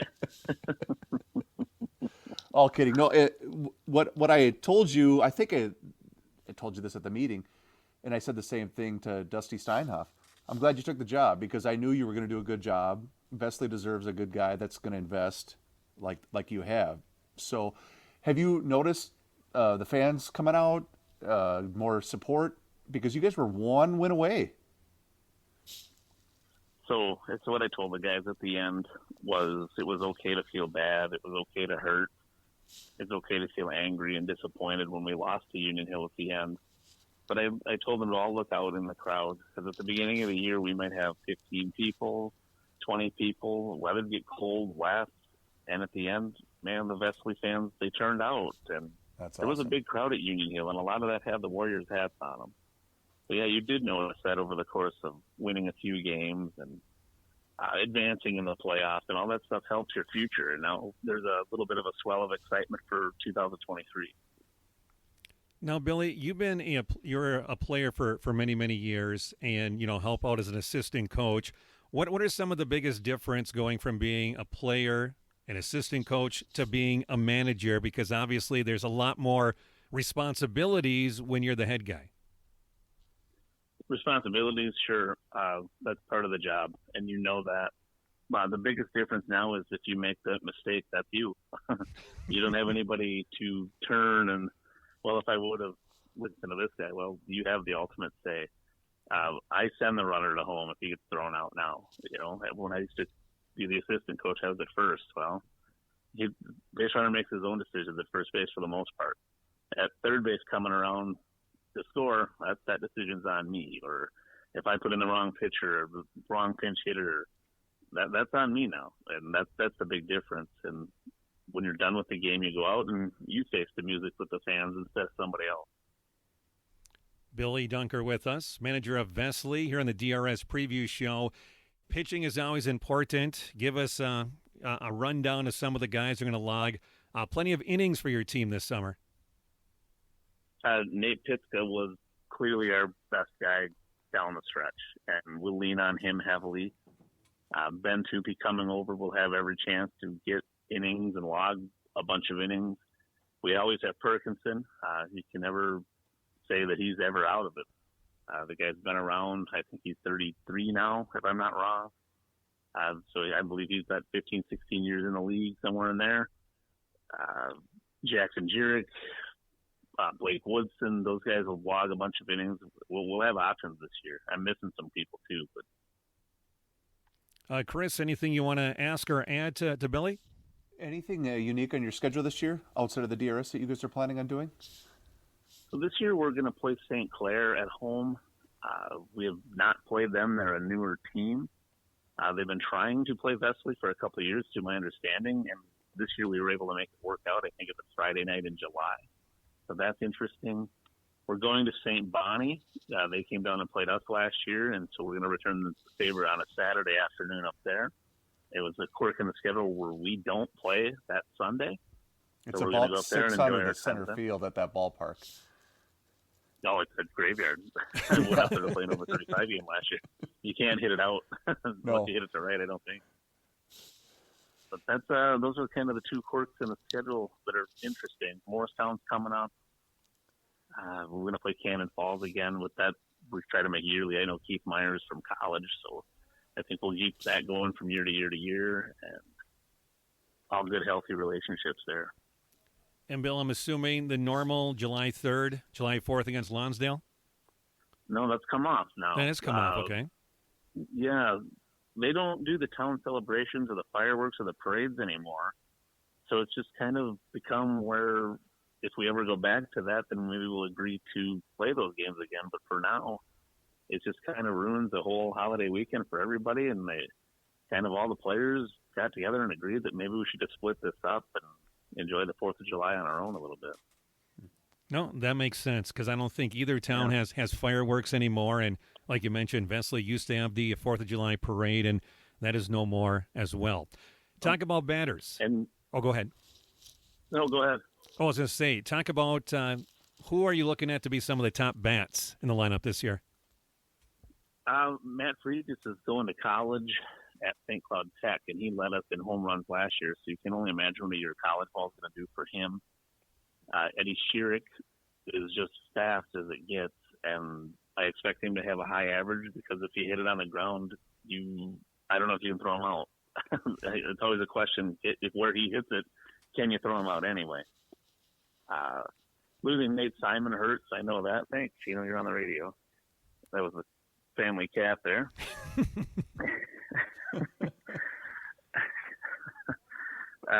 Nate Simon, we're losing him. He was I want to say he led the team in average or right up at the top, and we lose that.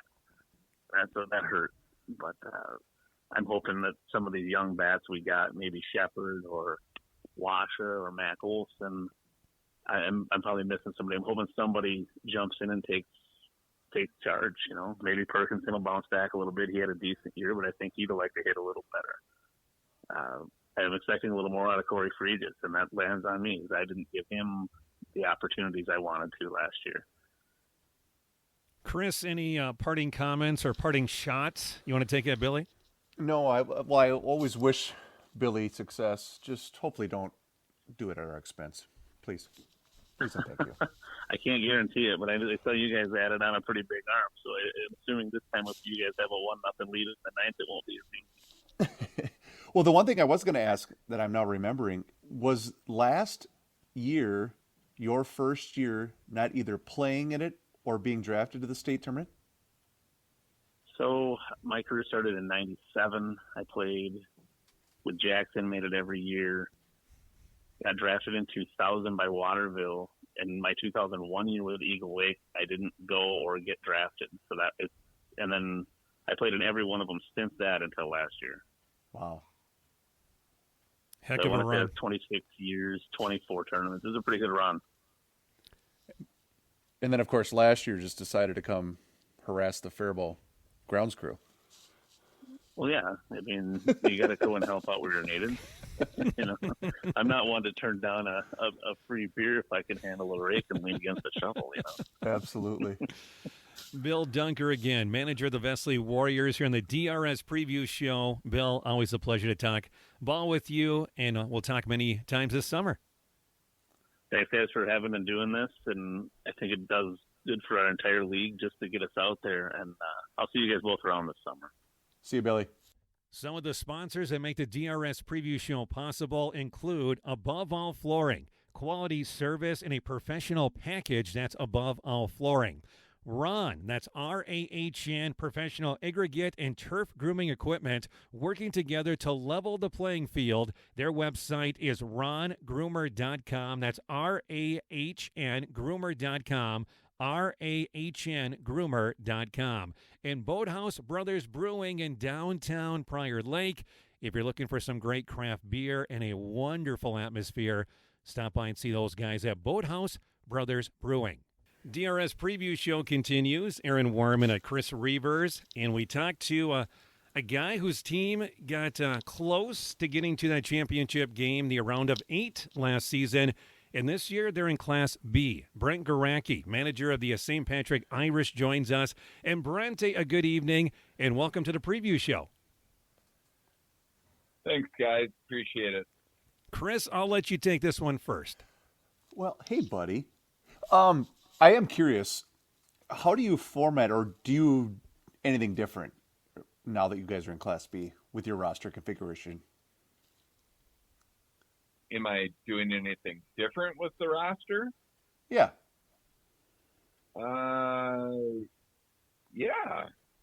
Yeah. I mean, you don't have the draft that you can somewhat rely on one individual or two individual Faribault guys, not a third being Chris Reavers, to help you out. I mean, it's a different, it's a different format. You have to plan. You have to make sure that the guys that are there that can get you through on the mound and at the plate and all of that kind of stuff. It's a different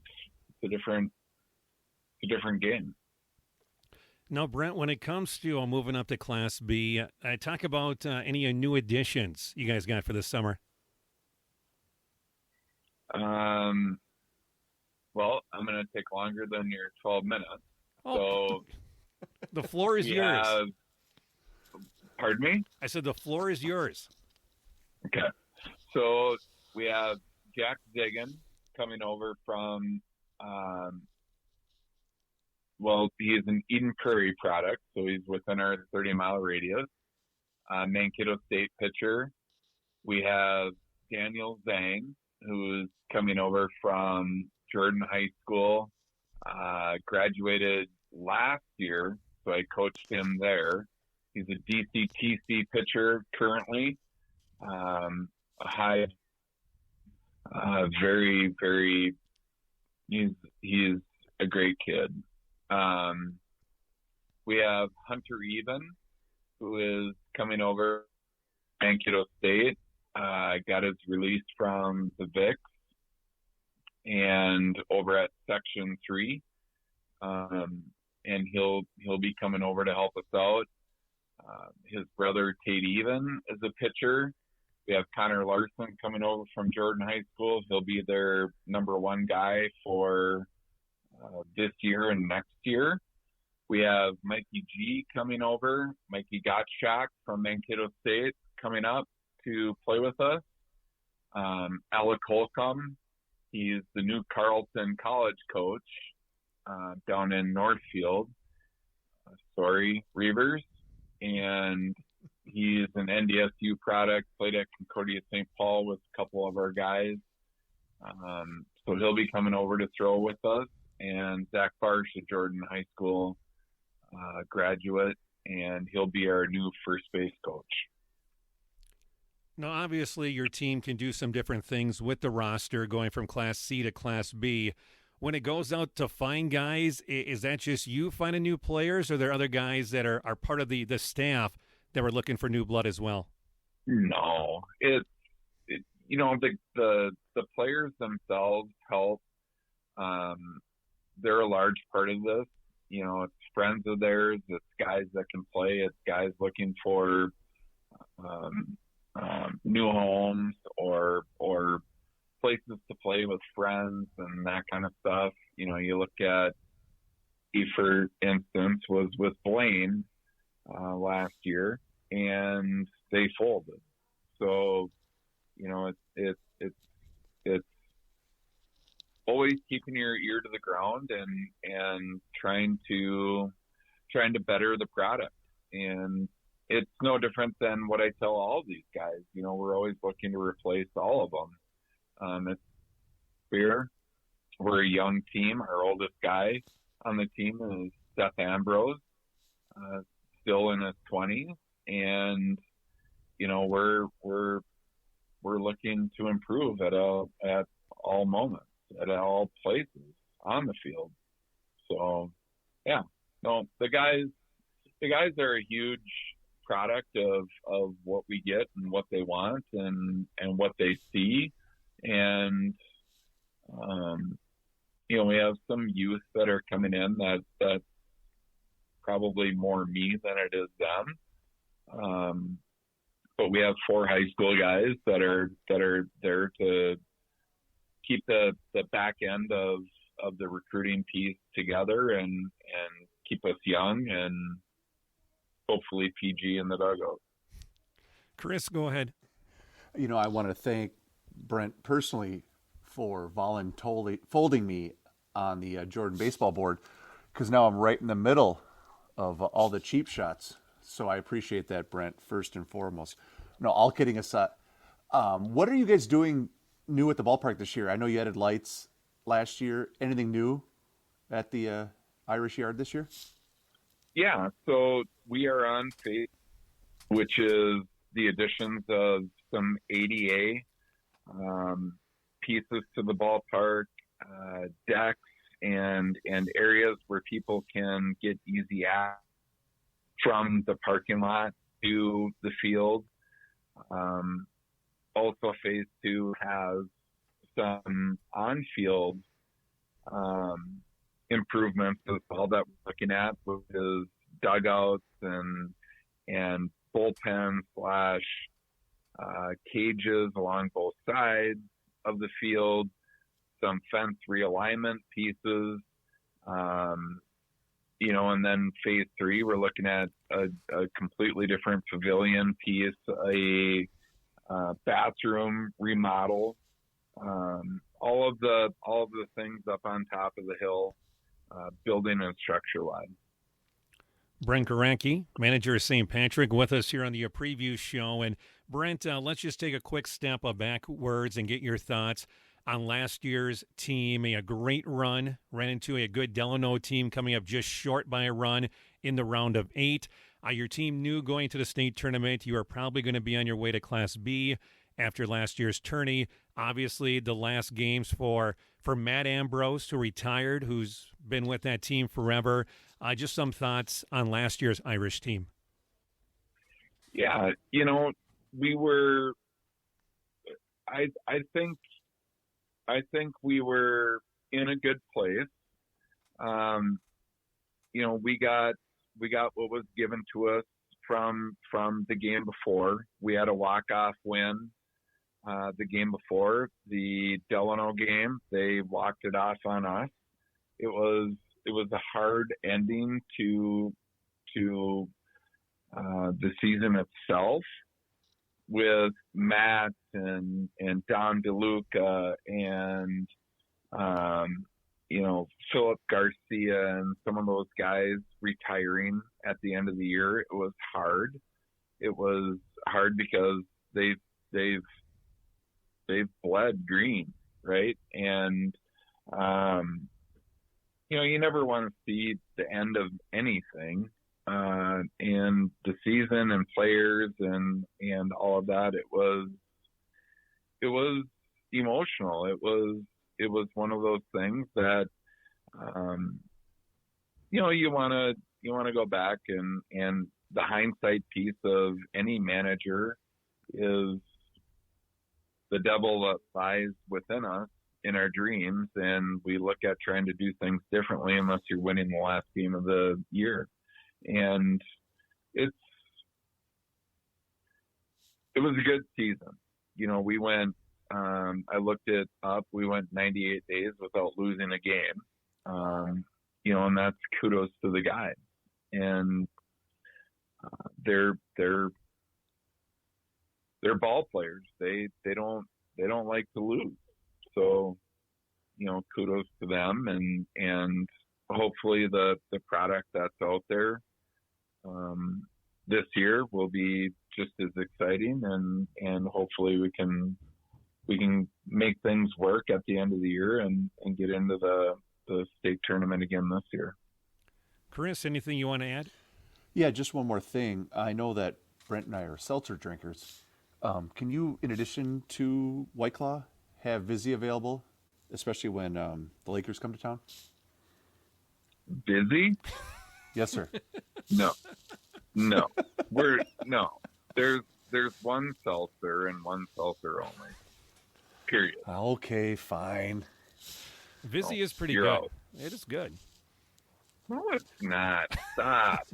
Both of you. Brent Goracke with us, manager of St. Patrick, on the preview show. And I guess I have to ask, your team's going up to B, before I let you go here, and you're making the adjustments. You're bringing new guys in.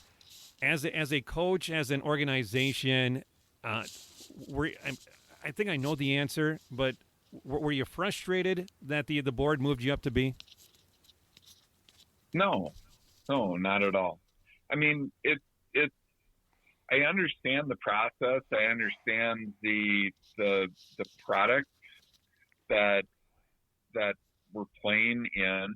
We had a preseason meeting before the year started last year, and we knew what we either could do one way or the other, and we made the decision that we'll go for it. We'll go for it all in 22. It didn't work out, but 23, we're moving forward, and we understand that. The new guys that I mentioned, you got the Fredrickson brothers that are Mankato State products. You got Seth, you got Sawyer, you got Cal Bromer, Braden Manning, who's at Taylor playing baseball, doing really well. Davinsky, Mankato State, Dank, Mankato State, Luke Tupy, St. Cloud State, the Taxall brothers, University of St. Thomas, and a Crete-Durham Hall Gopher recruit. Jordan, my son, at Northern, Zach Endress, NDSU guy, and we got 3 great Lakeville South guys that are going to be in, that are high school guys. We were preparing for the inevitable, and when we made the state tournament, we knew that we were in B, and the goal at the end of in the last game of the year, and that's going to continue, and the guys are ready for that. So no, not upset at all. It's there's teams out there that are I don't want to say fighting that, but they're battling that part of it, and it's to each their own. But we have really good quality guys that are willing to play the game and play the game hard and play the game in a St. Patrick way, which is we want to win. Oh, I was just joking, and I said, the one way you can avoid adding points is miss out on a state tournament for 5 straight years, like we have. Yeah, and you look at Faribault's product and what you guys have there. I mean, it's the quality of people that you have there is unbelievable. Les Reavers, Yep. but you look at Yeah. You look at, the preacher, you look at oh shoot, I'm going to chew my words right now, but Grody and Charlie and all of the guys that you have surrounding that product, it's just fantastic baseball down there. And, Grody was one of the guys that got us there. Yep. In COVID. And he's a fantastic individual. No different than Matt. And they were fantastic on the squad last year. For the little bit of time that we had them, it was fun, and it helped our guys, be better baseball players. And that's the simple truth. So, no, you got a year. You got a year coming up. I got a feeling you got some guys coming up in your program too, and from what I understand, you have some new guys that are going to come along and help your product too. Yeah, so. But Fairbolt's the team to be reckoned with. Well, I'm glad you said the part about the tournament last year, because in all honesty, selfishly, I took a lot of pride in the fact that Faribault was on the map for 3 straight weekends. Bellfield's been a place that's near and dear to me, but having other teams play there for the first time, it was awesome. Oh, for sure. I mean, what you guys have done with the field and what you did with the field within the time that you had, and I think you would agree with this, it was a complete changeover of what you had, let's say 2 years ago, to what you have now. And it was a great surface. It was, Steiny did his thing out there, everybody else and all the volunteers. It's one of those things that almost brings tears to your eyes when you think about all of the help that you get for nothing just to make your facility better. And that's for years to come, and it's for quite honestly, it's for you to mess up from your fourth until you possibly get the tournament again. Yep, I agree. Brent Goracke again, St. Patrick Irish again. They're moving up to Class B. And Brent, thank you so much for the time. And I'm sure Chris echoes this as well. Find a way this year to beat Chanhassen. How about that? Well, we're going to go for it. We have them on the non-league schedule, and we're looking forward to the whole entire year. It's going to be a fun year. The guys are looking forward to the challenge. There's no doubt about it. Thank you much, Brent. We'll talk to you at the ballpark. Appreciate it. See you, man. Sounds good. Thanks a lot, guys. DRS Preview Show, of course, brought to you by our sponsors that include Eric Solheim Construction. New construction, remodels, decks, windows, and siding. You reach out to my good friend Eric Solheim at 952-292-0924. D&J Glove Repair. That's D&J Glove Repair. They're located in South Minneapolis, but they're going to be appearing at various town ballparks throughout the summer. If you want them to come to your ballpark, you just send them an email at djgloverepair@gmail.com. That's djgloverepair@gmail.com. You can find them on Twitter at DJ Glove Repair. That's DJ Glove Repair on Twitter. And also Jeremy Heitkamp with Innovative Graphics. That website is innovativegraphics.com. One-stop custom uniforms and clothing. Jeremy Heitkamp is the person to contact if you need jerseys, hats, sweatshirts for your team or your business. Jeremy_Heitkamp@yahoo.com. That's his email. Jeremy_Heitkamp@yahoo.com. We just talked about St. Patrick moving up to Class B, and now we're going to talk with both Class B managers coming up here shortly. We know Elko's already in Class B, and this team's been in Class B now for the last 2 seasons. We're headed to the fishbowl. Todd Bergstrom, the manager of the Newmarket Muskies, joins us. And Todd, welcome to the preview show, and thank you so much for the time. Well, thanks for having me. I have one little correction. We've been in at B for 3 years. You've been 3 years. Okay, 3 years in Yep. B. The last 2, your team's got to state. Yes, yeah, we've been lucky enough to do that, yes. Chris, I'm going to let you go. I think you and Todd want some banter. Well, of course. So, Todd, generally curious, you guys, if I'm not mistaken, have the youngest average age. Is that still the case?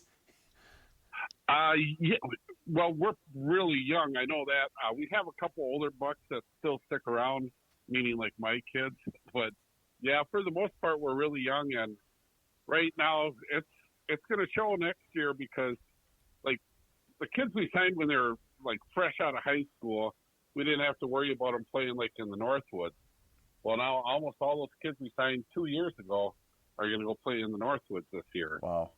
So it's going to be kind of a tough thing getting going, but I'm sure it'll all work out. There's a lot of kids out there that want to play ball, and so I'm sure we'll be fine. It's just going to take a little time to get us all together, So.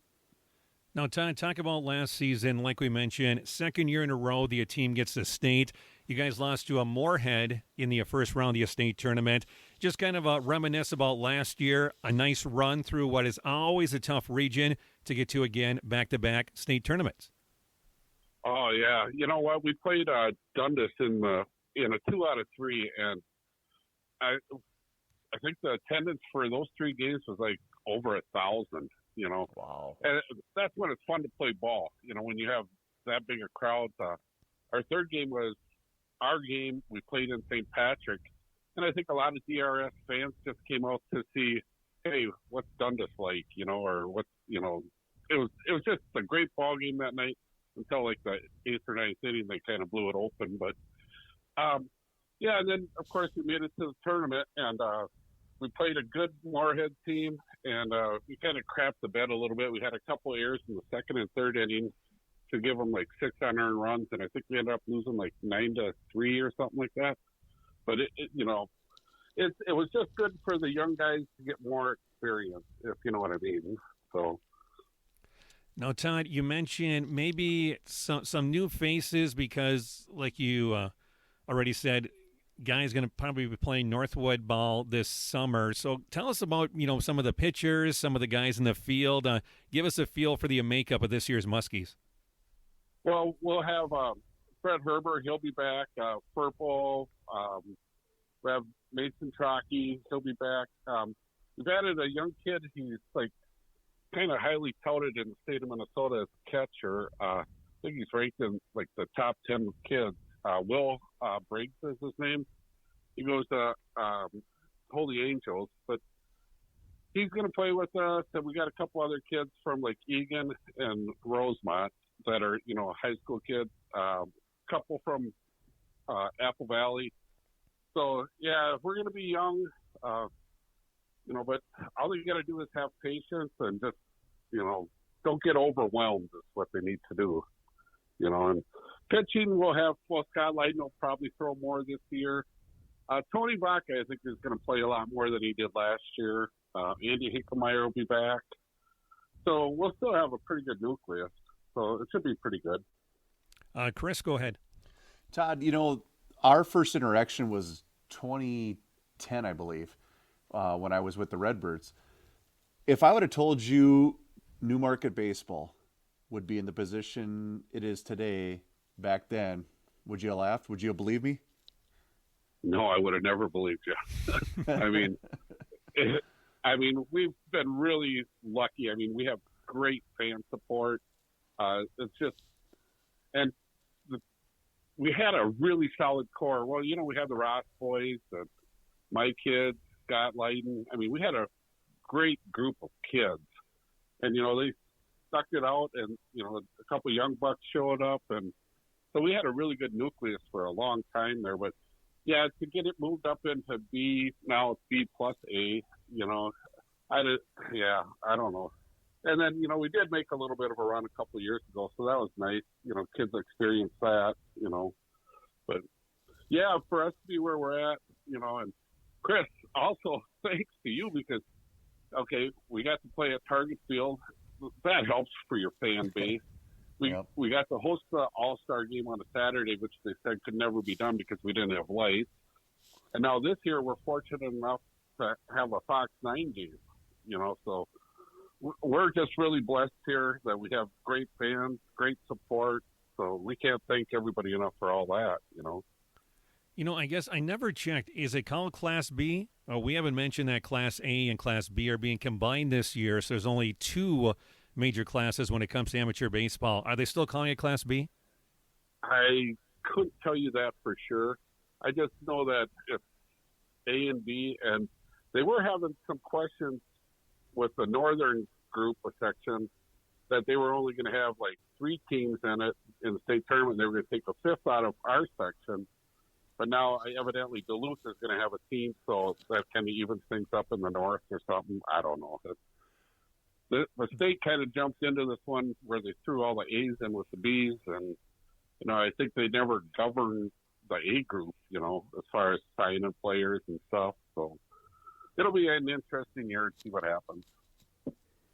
Todd Bergstrom, manager of the Fish, here in the preview show. And Todd, I have to ask you, we just got done talking with manager Goracke, St. Patrick, joining B. Again, your team is still new to B League, 3rd year in B League, with Elko being obviously your major rival for many, many years. Is it going to be fun for both your team and for Terry's team to have a team like St. Patrick in Class B? You know what? I think it's great just because it's not just like, okay, we're Elko Newmarket rivals. We're also like the DRS, and now we're put in with the Cannon Valley, So the more wins we can get against the Cannon Valley, the better the DRS looks too. That's kind of the way I look at it. So yeah, you want to go and beat up on Elko or whatever. But then also you want to, have Elko take it to Dundas, have Elko take it to me. So same with St. Patrick, and I think St. Patrick will do really well in B. I think they got a solid team over there. I don't know. I think they'll be really good. Well, and that's why I was glad to see the state add a bid, to that region, because my goodness, that's a dogfight. Oh, yeah. People don't say a whole lot about Hampton. Watch out for Hampton. Yeah. They're going to be good. I mean, they've got some young boys over there that, they can throw. Their shortstop and third baseman, they're high school kids. They're seniors this year, and look out for them. Because they can play ball. So. Chris, anything else you want to add? No, like I said, I've been a fan of Todd and the way he's built that program over the years. So I just expect, with all this love and adoration, I better not be expected to purchase any beer after the game this year. Oh, well, Chris, we have a meeting on Wednesday night. We can do that on Wednesday, right? Yeah, I think that's our normal time. So, yeah, we can drink some beers on Wednesday. Todd, anything else you want to add about your club? No, nothing. We're looking to have fun. We're looking forward to June 14th. We got the Fox 9 crew coming out. I want to throw a shout-out to New Prague because they're willing to come play us at 6 o'clock.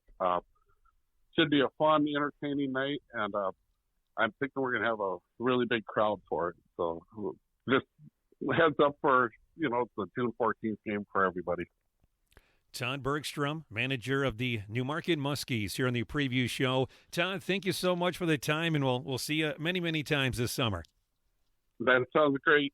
I appreciate it, Mark. You guys do a great job. And Chris, thank you also for all the work you do for the DRS. See you, buddy. DRS preview show continues. Aaron Worm and Chris Reavers with you. And we talked to one first-year head coach in Dusty Steinhoff earlier on the show. Ben Fredenburg, new manager of the Shakopee Coyotes, joins us. And Ben, welcome to the preview show. Hey, thank you guys for having me. I appreciate it. Now, Ben, give us a little bit of your background. You joined the Shakopee Coyotes back in 2019. Is that correct? That is correct. Yeah, I joined 2019. I kind of thought I would just be a, reliever out of the pen, and it turned into one thing. And it's like, all right, can you play shortstop today? Can you play center field today? How about catching tomorrow? And I kind of stuck with them. They couldn't get rid of me, so it's been a fun 5 years.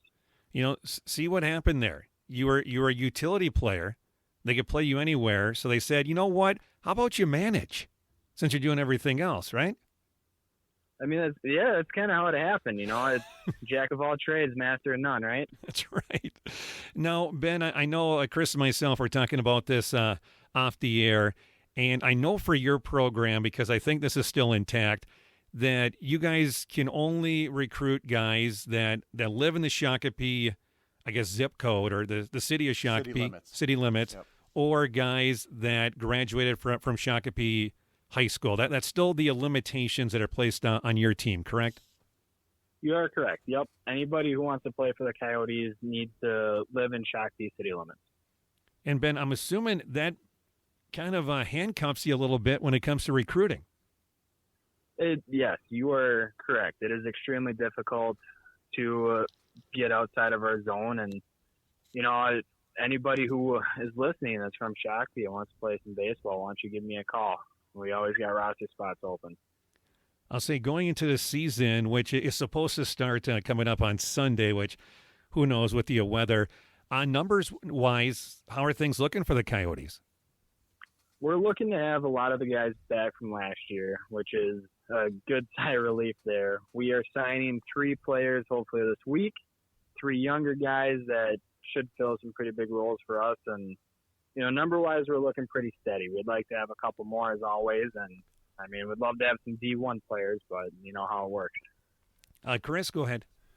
Ben, one of the things, I've probably been one of the more outspoken people to the state board about, some of the parameters that they have put on you guys. So I'm not trying to get you in trouble by saying this, but I guess what I wanted to tell you and the Shakopee Coyotes, including Dick, is, just kudos for finding a way, because I think I speak for everyone in the DRS for saying thanks for keeping it together and thanks for being a part of it, because all of us are on board with what's happened to you guys as far as your restrictions and whatnot. But have you seen diminished fan support as a result, or have you seen kind of steady fan support and sponsors and things like that, or is that none of that really changed? For one, thank you. We have had just support from the DRS, other teams. We've heard it from a lot of people. We just want to be playing baseball. We want to have fun. We're not out here to run a minor league team or anything like that. But in terms of, fan support, it's been pretty steady. Our fans that have been here since I got here are always around to support us. And, they just want us to go out there and play some ball and have some fun. Because also, I want to say, you guys obviously have an advantage of being able to play at one of the best ballparks in the state, too, so that can't hurt. Oh, absolutely. It's a top ballpark in the state for sure. We love playing there, and, if we could schedule more games there, we definitely would. Now, Ben, you talked about some new additions possibly being signed this week. Give us a little rundown of, as of right now, what your pitching staff is going to look like, and just talk about some of the guys that'll be in the field and maybe some of your top hitters as well. Well, we'll start with pitching staff. We got our ace returning, Chris Eisensee. He is the big lefty that everyone's heard of. We got Ethan Butchell, who will hopefully be signing with us this week. He seems to be like a pretty good righty. I'm excited to catch one of his bullpens catching up. Then we have John Barton, Andy Lazari, who will be spot starters coming out of the pen, just helping out the team any way possible. In the field, we should have a couple of our best defenders coming back with Hoffman and Becker at third. We got Luke Boudin in center. Just kind of our everyday players that we've had the last couple of years. And they also bring a good bat to the batter's box, and we're looking pretty good this season. Last year, the team lost 2 games to Prague in the DRS playoffs. And Ben, as a first-year manager, what are some of the goals for your team? Again, we talk about numbers with Shakopee. Like you mentioned earlier, if someone's listening that lives in the city limits of Shakopee and wants to play baseball, to get a hold of you, what are some of the realistic goals for your team this summer? Well, with being handicapped for signing players, we know that the number one goal is to win a championship. We know that might be difficult. So my first year, the big thing that I want to push into place is just start building a winning culture of baseball. Just having fun, going out there, playing the right way, playing hard, fundamental baseball, and then set the bar low, pretty low this year. Let's have more wins than last year, and if things start to catch on, we all start to build the right mentality, then we can start pushing towards future of winning that championship. Ben Fredenburg, manager of the Shakopee Coyotes, here on the preview show, DRS preview show. Aaron Worm and Chris Reavers with you. And Chris, anything you want to add? No, like I said, I just want to reiterate what I said earlier. Just kudos to you guys, seriously, for just finding a way, because I know that you probably feel a lot of support from all of us. And if you could do us one favor in Faribault, make sure Hoffman is not there to hit, because as Matt Lane said years ago, I believe he has a deed to my house. That's how much he owns me every time I pitch to Hoffman. Well, I'll give him a call and make sure that he's on his way to Faribault the day we play, guys. And Ben, I want to add, I can tell just in the passion of this interview that you want to take the driver's seat of this program, of this franchise. I can tell you care about Coyote baseball, and I feel with you as the manager, this program's definitely going to go in the right direction. Well, I sure hope so. That's what I want to put in place here. And, just from the group of guys we already have, they want to play baseball. That's why we're out here. It's not, a chore or anything like that. This is to get away from life and just enjoy some ball, be with the boys on the field. So that's what we want to keep pushing for and just having fun. You're here. Ben, anything you want to add about your team before I let you go? We're just very excited to get out there and play some baseball this year. And, hopefully we can play this upcoming Sunday versus New Prague, but, Mother Nature always takes its course. Absolutely. Again, talking Shakopee baseball, Ben Fredenburg, first-year manager of the Coyotes here on the DRS preview show. Ben, a pleasure to talk with you, and we'll talk with you again this summer. Chris and Aaron, thank you so much for having me. We're looking forward to seeing you guys out in the warm weather this summer. Thanks, Ben. Some of the sponsors that make the DRS preview show possible include Above All Flooring, quality service and a professional package that's above all flooring. Ron, that's RAHN, professional aggregate and turf grooming equipment, working together to level the playing field. Their website is rongroomer.com. That's RAHN groomer.com. RAHNgroomer.com. And Boathouse Brothers Brewing in downtown Prior Lake. If you're looking for some great craft beer and a wonderful atmosphere, stop by and see those guys at Boathouse Brothers Brewing. DRS preview show continues. Aaron Worm and Chris Reavers with you, and we talked to two of the managers of the Class B teams in the DRS, and now we talk to the third, who's been doing this for a long time. Terry Fredrickson, manager of the Elko Express. And Terry, a good evening and welcome to the preview show. Thank you. Good. Spring's finally coming, I think. Maybe. It doesn't look like when you look outside, but we're sure hoping it's coming. Terry, I'm sure I ask you this every single year, but what year are you in when it comes to being part of this Elko Express baseball program? I think it's 48. 48. Yeah. Could be the last. Did you say it could be the last? Could be the last. Yeah. You're close to 3 years have you been saying that, though, Terry? Yeah, I've been saying that for years. I'll say you're only. I'll probably hang around the dugout. I need somebody else to take over, somebody a little younger. Say 2 years away from 50. You got to hit the milestone. Oh, I don't think I'll make that long. I'll try and make winning 1,100 games, and then after that, we'll see what happens. There's a milestone number. So, where are you on the wins list? Yeah, I don't know. We might be. I don't know. My brother Brad takes care of that. Probably 25 games away to 1,100 wins, maybe. Yeah, and I don't know. I asked that question because I ask it every year. And you give me the same answer. Go talk to my brother. Yeah, I honestly, I don't keep those stats. He does. He's very good at taking care of that type of stuff. Terry, before we talk about this year's team, give us a recap on last year's team. I know I did not get to the state tournament. Just give us our thoughts on last summer. Well, we were really down in pitching last year. Our number one guy, he struggled all year, and he was hurt. Alex Snyder, he battled through injuries. We only get him about 4 or 5 innings every game. And Grant Gunderson, he started the season and was out the whole season. So our top guys were out with injuries, and we came in with some young guys, and they're learning, they're battling. They give up a lot of runs and tried to keep us in the games, but yeah, pitching was really down for what we're used to in a normal season. And we're missing some guys. Ryan Bastier was gone, and Dylan Thomas was gone most of our season. So get those guys back in the lineup, and we were at a 500 season. We've never played. Actually, we're one game below 500. We've never had a season like that for the last 30 years. Chris, go ahead. So, Terry, I think I asked you about this after one of the meetings, but I'm curious to get your reaction because I think I know the answer. But with the new rule changes for this year, with them removing the 694, 494 restriction for being able to sign, does that benefit you guys in any way or not really change much with your roster? Well, I guess it could. I mean, yeah, we can now go to Minneapolis, St. Paul, which kind of evens the playing field a little bit because in the past, the Class A really wasn't monitoring their players. They would come out and get players from our side, the Burnsville, Lakeville players, and bring them up into their league, but we couldn't go back in. And although they were supposed to get permission, I don't think most time they didn't. So now kind of levels the playing field. I don't know if it'll help us too much. We might get a player here or a player there, but we stuck around mostly, the Lakeville, Farmington area around our area anyhow. So we're not really looking to go any further than we have to.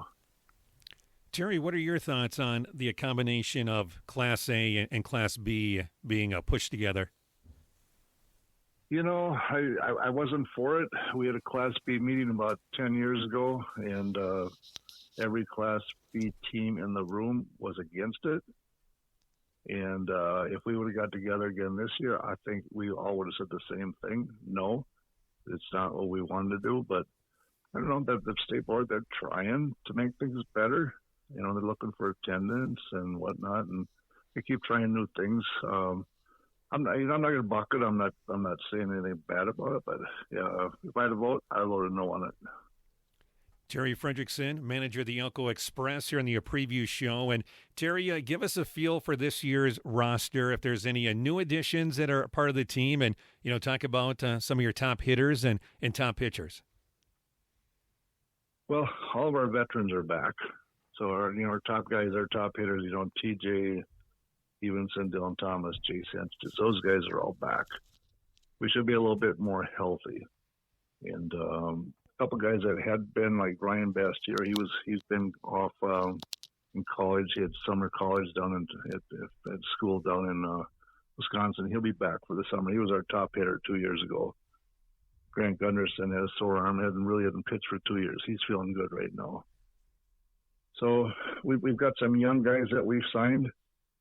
Jake Quinn he's a Gopher recruit guy, just a junior, and he'll be playing with us. A couple of young pitchers out of Lakeville South are coming to play with us. So we have some young pitchers in line if we can get these guys to get some outs.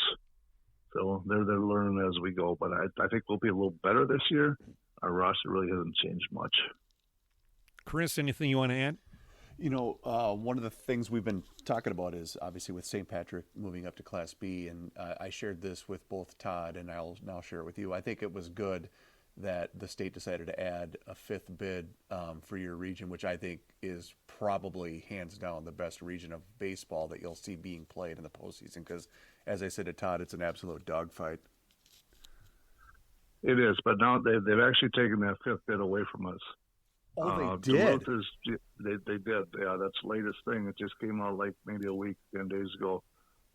Duluth has got back into the section that didn't have, I don't know what section that was up there, but Duluth is forming a new team. And they're going to give it back to that section, so they have 4, and then they're going to take ours away. So we'll have 4 again, the way it sounds. I mean, that could change if the whole deal was done, or Duluth had to be really committed. But it sounds like that's going to happen. Well, because I had said this before too, but I mean, Terry, you look at that, and some of the teams that don't make it out of that region, you could easily make the case that they could be a state finalist.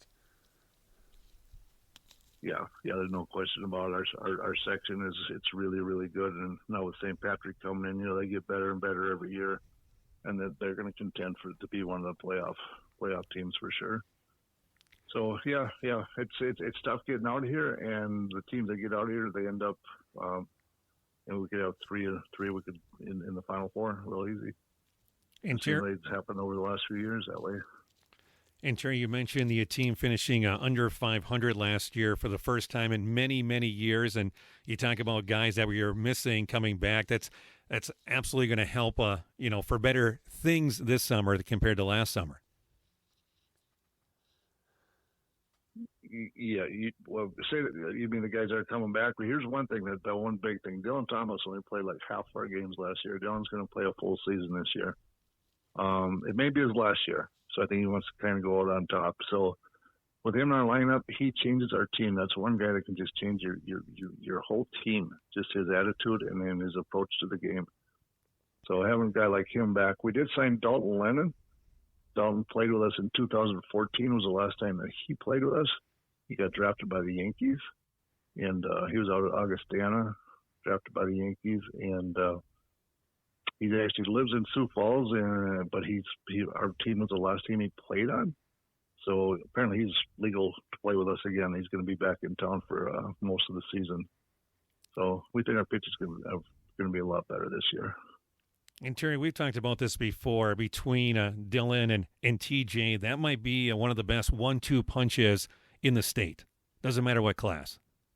Yeah, there's just times if one's not on base, the other one is. Those guys, and if they go together, then we have a really good day when they're both hitting together. But they seem to kind of feed off of each other a lot. So they're really good friends.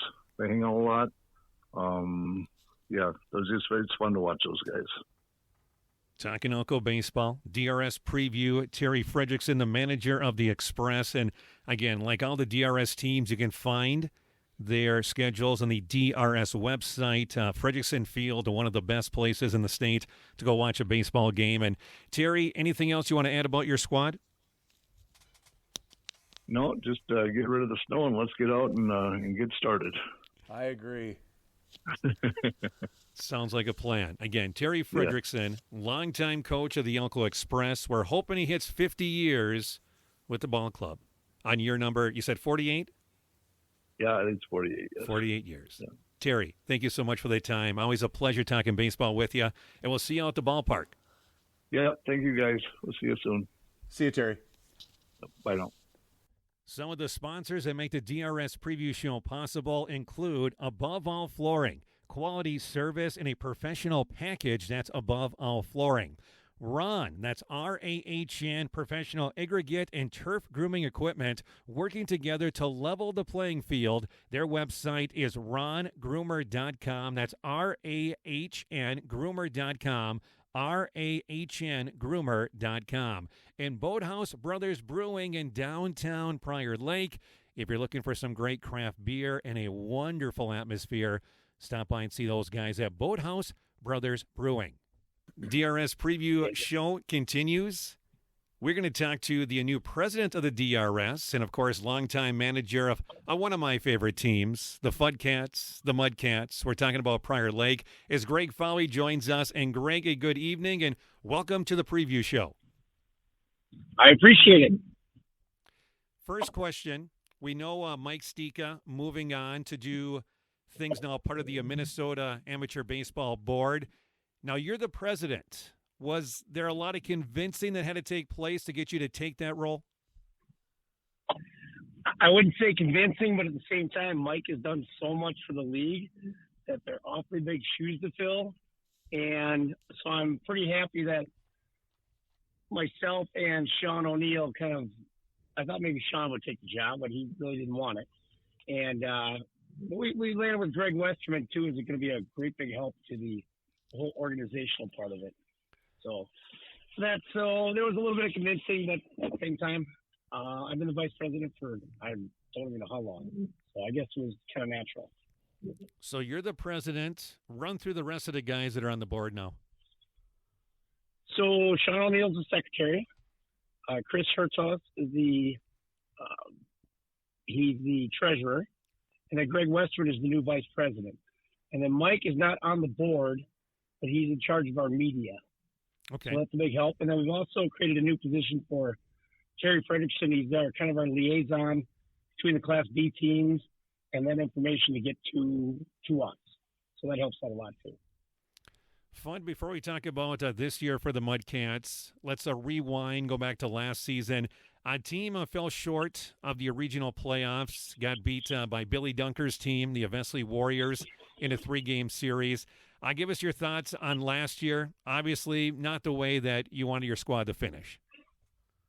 Yeah, I thought we had a decent squad last year. We ended up getting some good home field advantage in the playoffs, beat them the first game. Actually, with a lot of our young talent that we got coming back this year, too. So that's great. But those next 2 games, we just didn't hit the ball. We got shut down on a 2-hitter by Perk. And then just had an unfortunate situation where we had a chance to actually take the lead in the 8th inning and lost 2-1. So, more power to Billy's team. He's got those guys playing hard, and it's going to be great for the league. Chris, go ahead. Well, first, let me genuflect before the new president as I get that done. All kidding aside, congrats on the job, first and foremost, Fudd. You and I have known each other for a bunch of years now. We talked about this with Wade, with St. Benedict, and I put you guys, St. Benedict, us, the depth of the DRS is as impressive as any league in the state. And I saw that firsthand hosting the state tournament last year. Because I've always said the 7th place team or the 8th place team in the DRS, I'd put them up against many teams that even make the state tournament. So that being said, as Aaron mentioned, how is your outlook for this upcoming season? The outlook for the coming year for us is we have pitching this year, and I'm pretty excited that I believe for the first time in about 4 years we might have Alex Waterman for a full season. His brother Ryan Waterman, who was basically our ace last year, for a full season. He's only a freshman at Duluth right now. And then we got a couple other guys that I'm really excited for. Is Nick Albee and Lance Behrens. Just came off the high school team last year. Those guys are hard throwers, and I'm looking forward to those guys pitching and playing. And you got the old stalwarts like Ben Morrison and Jake Schmidt. I mean, just to eat up some innings here and there. So we're going to be in good shape, and you can get a few other guys beyond that. Now, the hitting, we're going to have some better hitting. I think, Colby Ord's always a stud. So is Johnny Houston. So those are the kind of important people in that lineup that need to make it go. Last year, Jared Laird gave us a great year where he probably hit, I don't know the stats in front of me, but I think about 300. He stole, I think, 18 bases last year. And if you know Jared, got the long hair and is flopping in the wind, but the man runs. And he's fast. And it's kind of fun. It's fun to watch guys like that you think never would steal a base and just eating it alive. But we do need some of I think our hitting has to be better this year than it was last year. And I think that's where we faltered a little bit last year. And Chris, to your point about the DRS, the depth of the whole league, back when we had 12 teams that were Class C, any given year, up to 10 teams probably had a good shot at going to state. And that was even before maybe the 4 that come out of our league, and we used to cross over to other leagues and play. So, and Wade's right. Wade's one of those teams with St. Benedict that they're always in the mix. And I'd like to think that we have that ability too. Now it's been 2 years since we've been to state, so we're kind of looking to get back again. Fun, I have to ask you, because the over-under is 1.5. How many Mudcats are getting married this summer? I just came from a Prior Lake board meeting myself, and Ashley Morrison was there, and we all were getting good chuckle about that. And right now, I believe there are 0 Mudcats slated to get married this summer. We did polish off 3 in a row last year, and then we had 1 in the fall actually got married too. Wow. So 3 last year, because the one, for those that missed it, and you can give us the recap of the ceremony and the day, but we had one of your guys get married on the mound before the game. That was Jake Schmidt who got married before the game. He led the parade of marriages between Jake Schmidt and Ben Morrison and Jake Lair. So that was quite interesting. But yes, he got married on the mound. Lonsdale, great sports. They had a blast with it. They actually brought their own bow ties and wore them in the lineup for it. It's quite a classy event. I don't recommend it for the course of operation of a game, but was really pretty cool. So did the reception go until the lights automatically went off there at the vet? I believe they actually went to about 9:30 that night. Okay. I think I took off about 8. Gotcha. Gotcha. Greg Faue with us again, manager of the Prior Lake Mudcats and new president of the DRS. And when it comes to presidential duties, anything different when it comes to anything for the DRS or any kind of rule changes for this summer? Well, one of the big things for us this year is we still get 4 teams into the state tournament. But we only have 10 Class C teams. And that's because that's just the way the state has gone about it this year. So I think some of us were a little bit surprised that we still had 4 teams. But as far as rule changes, our rosters are being expanded to 35, keeping back to the 25 playoff rosters. Enough for the teams have kind of expressed that even though we have a lot of people that play, sometimes your commitment level is not the 25 to 30 games that it used to be, and maybe it's 15 to 18 games that your roster is playing. And if you have any injuries, that can be a problem. Otherwise, other rule change, I think it actually happened last year, but still worth noting, is it's a 30-mile radius for everybody. And you can, for a team like us who was kind of bordered up on the northern side, you can go inside to the 494, 694 loop if need be, or if you have somebody that wants to play. But I think that's a big key for any of our teams is let the players play that want to play. If you want to play baseball, you should have a spot to play. Absolutely. That's about it. Give me those numbers again. So the roster size is 35, but for the postseason, you have to cut it down to 25. Yep, and that happens on June 30th. You have to designate the players. You don't have to cut the roster. That's just they can play through the end of the season. But this helps out teams where we have a couple guys who they leave for school in the middle of July. We had a guy last year leave for the military, so they're not going to be on the playoff roster, but they can still play all the way through that time. And I think it really gives young people, maybe a kid in high school who signed a bunch of Legion players last year, and it helps some of those guys just be a part of it to see what it's going to be like for this upcoming season. And also, we talked about Jake Schmidt a little bit. We actually have his kid CJ on the roster, so he's a freshman in high school. Oh, that's cool. It's kind of fun. Because I know Jake wanted to hang around until he could play ball with his son. He did. He definitely did, and he's going to keep going. So he's probably had more practice already than most of us this year. He probably has. Chris, anything you want to add? Well, Fudd, I know that you mentioned this earlier, but the job that Mike Sticha did as league president still does to help the DRS, and obviously nobody wanted to step into those large shoes, and you were one of the few people that was willing to do so. So hats off to you for accepting the job, but I know you'll do great leading the DRS forward. Thank you. It's one of the tougher things is always making sure you get the agenda right and just picking meeting dates and work for everybody. But And I'll tell you what. allow Reavers very minimal time to speak at meetings, and that should help you. I always like to pick a good night for Reavers. That's what it is. Yeah. I like those in-person meetings. Those are fun. Fudd, anything else you want to add about your Mudcats? I'm excited about the young guys on this team. We have, I think, 8 or 9 of last year's class from high school. And they're a pretty good team. But we have Harry Fleek who played with us last year, so I'm hoping he gets some more time this year too. And Charlie Bredesen, I think, is going to be a nice addition to our outfield in the upcoming years. And so these young guys have things to offer that I think going to be a lot of fun. And we are playing in 2 tournaments this year, which I think will be a little different for us playing in Arlington, and then we're playing in Jordan also. And I hope that the guys really appreciate the camaraderie that you can get by playing in a tournament and just hanging around with the team. Because last year when you played in the Arlington tournament, didn't you guys get a chance to take on the Jays, the other team in Prior Lake? Yes, we did get a chance to play the Jays, except for we brought the Iron 9 on Sunday morning, which is kind of fun, but Ryan Waterman was pitching, and we were tied 1-1 in the 5th inning when we took him out and ended up losing, I think it was 6-1. Kind of a bad break, and ball hit a base, but it was a lot of fun. I actually had to play that day as an Iron 9. So. Where'd you play? Where'd you put yourself? First base. First base. I played a little first base, batted way down the lineup, so that was fun.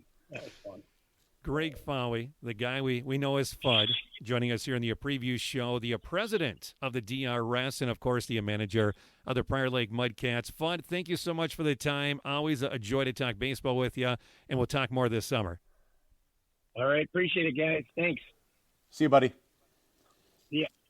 DRS Preview Show, of course, brought to you by our sponsors that include Eric Soldheim Construction. New construction, remodels, decks, windows, and siding. You reach out to my good friend Eric Soldheim at 952-292-0924. D&J Glove Repair. That's D&J Glove Repair. They're located in South Minneapolis, but they're going to be appearing at various town ballparks throughout the summer. If you want them to come to your ballpark, you just send them an email at djgloverepair@gmail.com. That's djgloverepair@gmail.com. You can find them on Twitter at DJ Glove Repair. That's DJ Glove Repair on Twitter. And also Jeremy Heitkamp with Innovative Graphics. That website is innovativegraphics.com. One-stop custom uniforms and clothing. Jeremy Heitkamp is the person to contact if you need jerseys, hats, sweatshirts for your team or your business. Jeremy_Heitkamp@yahoo.com. That's his email. Jeremy_Heitkamp@yahoo.com. DRS Preview Show continues. We're going to talk about a team that Chris Reavers knows a lot about. We'll let him handle most of this interview. Is Charlie Lechtenberg, manager of the Faribault Lakers, joins us. And Charlie, a good evening and welcome to the Preview Show. Yeah, thanks for having me on. Chris, I know you know a few things about the Lakers, so I'll let you take this one away. Well, before I want to talk about the upcoming season and the previous season, I do want to let everyone know that the marvel that had become Bell Field last year, and he's not going to agree with me when I say this, but it's squarely on the shoulders of the man who's on the phone with us right now, because I can tell you, as a guy that started playing there in the middle 90s, to where that field was last summer to host the state tournament, Charlie Lechtenberg deserves all of the credit, because the entire state got to see what I have always said is one of the most underrated ballparks in the state. So great job, Charlie. Thanks, Chris. It was a lot of work, but we had a great team and a lot of support from the community and the city, and our board is awesome to work with, and you're definitely one of them. So couldn't have done it without everybody. And I will say this as well. I'm more than happy to help secure another bid for the Faribault Lakers and the Dundas Dukes to host another tournament, and I'll be glad to be doing it as a spectator. So Chris is putting in his volunteer notice right now. We all know how that turns out, so he'll still be there helping. Uh-huh. Well, Charlie, let's talk about last year's team, and I know it was a disappointing end to the season, coming up just one win short of getting a chance to play in your ballpark for the estate tournament. Give us your thoughts. Reflect on last year's summer. Last summer was, it was a tough summer for us. We didn't have as much pitching as we've had in the past, but we had guys step up and throw a lot of innings. New guy, Danny Baum, stepped up and threw a lot of innings for us. And then Joe Brody, I think that's the most he's ever thrown for us last summer. But yeah, I think that's 3 or 4 years in a row we've lost that game to make it to state. Last year definitely stung the most, especially trying to get that chance to play the state tournament at Bell Field, which would have been awesome. But so that one stung, and I mean we're almost 500, last year, which was pretty good for the arms we didn't have, and a lot of guys stepped up and just one game short. Now, I should, Chris, just saying how great a job you did when it comes to the estate tournament. I want to commend both of you guys and everybody in Faribault for the volunteer work that goes on. And I want you both to kind of talk about that, because if you haven't been part of a state tournament before or been on the board, I don't think people realize until maybe they get to the state tournament, or never realize how many people it makes, or how many people it takes, I should say, to make things happen. And I want you guys to talk about the great people, the great volunteers that you're able to round up to make it a great 3 weekends in Faribault. Well, let me start I don't want to interrupt Charlie, but let me start by saying this. When we first put in a bid, we had paired up with Owatonna, and we did not get it, which I think was almost a blessing in disguise. Nothing against Owatonna, but I don't think we were probably prepared as much as we were the second time when we partnered with Dundas. But I'll never forget this as long as I live. We're excited. We get the go ahead. We get the green light, and the fact that and then Charlie and I get back in my car, and we looked at each other. We said, "What the bleep did we just do?" And from that point going forward, I mean, I think Chuck would agree. The rally, the support from everybody, whether it was the guys on our team, and I said this before we handed out the championship trophy on Labor Day, and I just said, take a look down the right field foul line. That's our team. Our entire team was there all 3 weekends to take care of that field, because you saw it with the game you mentioned when we lost to Webster.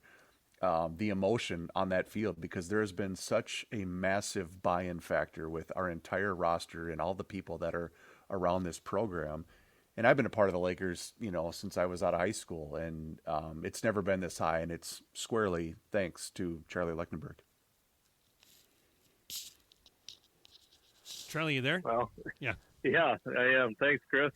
It was like Chris said, when we got it there, it's like, what did we just do? And I mean, it was 5 years in the making of, we knew we had stuff at the field we had to get done. We knew we had to get other people in line to help us get volunteers and just to set everything up for the tournament. And it was so nice to be able to work with teams that have had it. New Prague. I mean, anytime we had questions, I would ask them and they would just give us information. Waconia was great. They stepped us through their entire process of how they did it, and just opened up the books and showed us everything of what they did, and recommendations with them and Chaska, and so I mean, all that was huge. And then we had our board here in Faribault. Tony Langerud, Jay Valentine, those guys definitely started this and helped us with it, and and then we were able to create our board and the Faribault Youth Baseball Association and everything. The city of Faribault, I think we probably had over 200 volunteers over the 3 weekends, so it was a lot to put on. And another big guy that was huge helping was Rick Bauer too. So there, the list goes on and on. I'm probably leaving out a bunch, but we couldn't have done it without any of that support that we had from everybody, from other communities that have hosted it, and other people just stepping up, wanting to come and work and just be a part of the state tournament. To the point too, Aaron, where I was hearing from so many former Laker players that may have not even been to a game, but I've been a part of the Lakers so long that there's all these guys that were reaching out saying, how can I help? What can I do? In fact, a guy that was a manager for a long time, Brian Larson, drove up from Missouri. That's where he lives now. And he drove up just to be there for the opening weekend, and he was our ball boy, literally wiping baseballs for the umpires the entire first weekend just because he wanted to be there. That's cool. That's commitment. And, speaking of commitment, Chris, I got to tell you this story. And we know that Charlie Lechtenberg, and I'm sorry if we're embarrassing you, Charlie, but you deserve all the accolades. Last year, I was at Belfield last spring to cover an Albert Lee baseball game for the station I work for in Albert Lee, and I go down to get the starting lineup, and Joey Grody's down there, and I go, Joey, where's Charlie? Well, Charlie's not here, which shocks me because Charlie's always at the ballpark. I go, well, what in the world's going on? Well, Charlie's wife was in labor. So I guess if there was a good excuse for Charlie to miss a game, that was it. Yeah, that's about it, too. I will say those were the only 2 games I missed. Because it was a doubleheader. Pretty good. It was a doubleheader. So the only 2 I missed, yep. Charlie, let's talk about this year's team. And I ask you this question all the time because, his first stint in the majors was with my Chicago White Sox. Jake Petrichka, tell us about what he's doing this summer.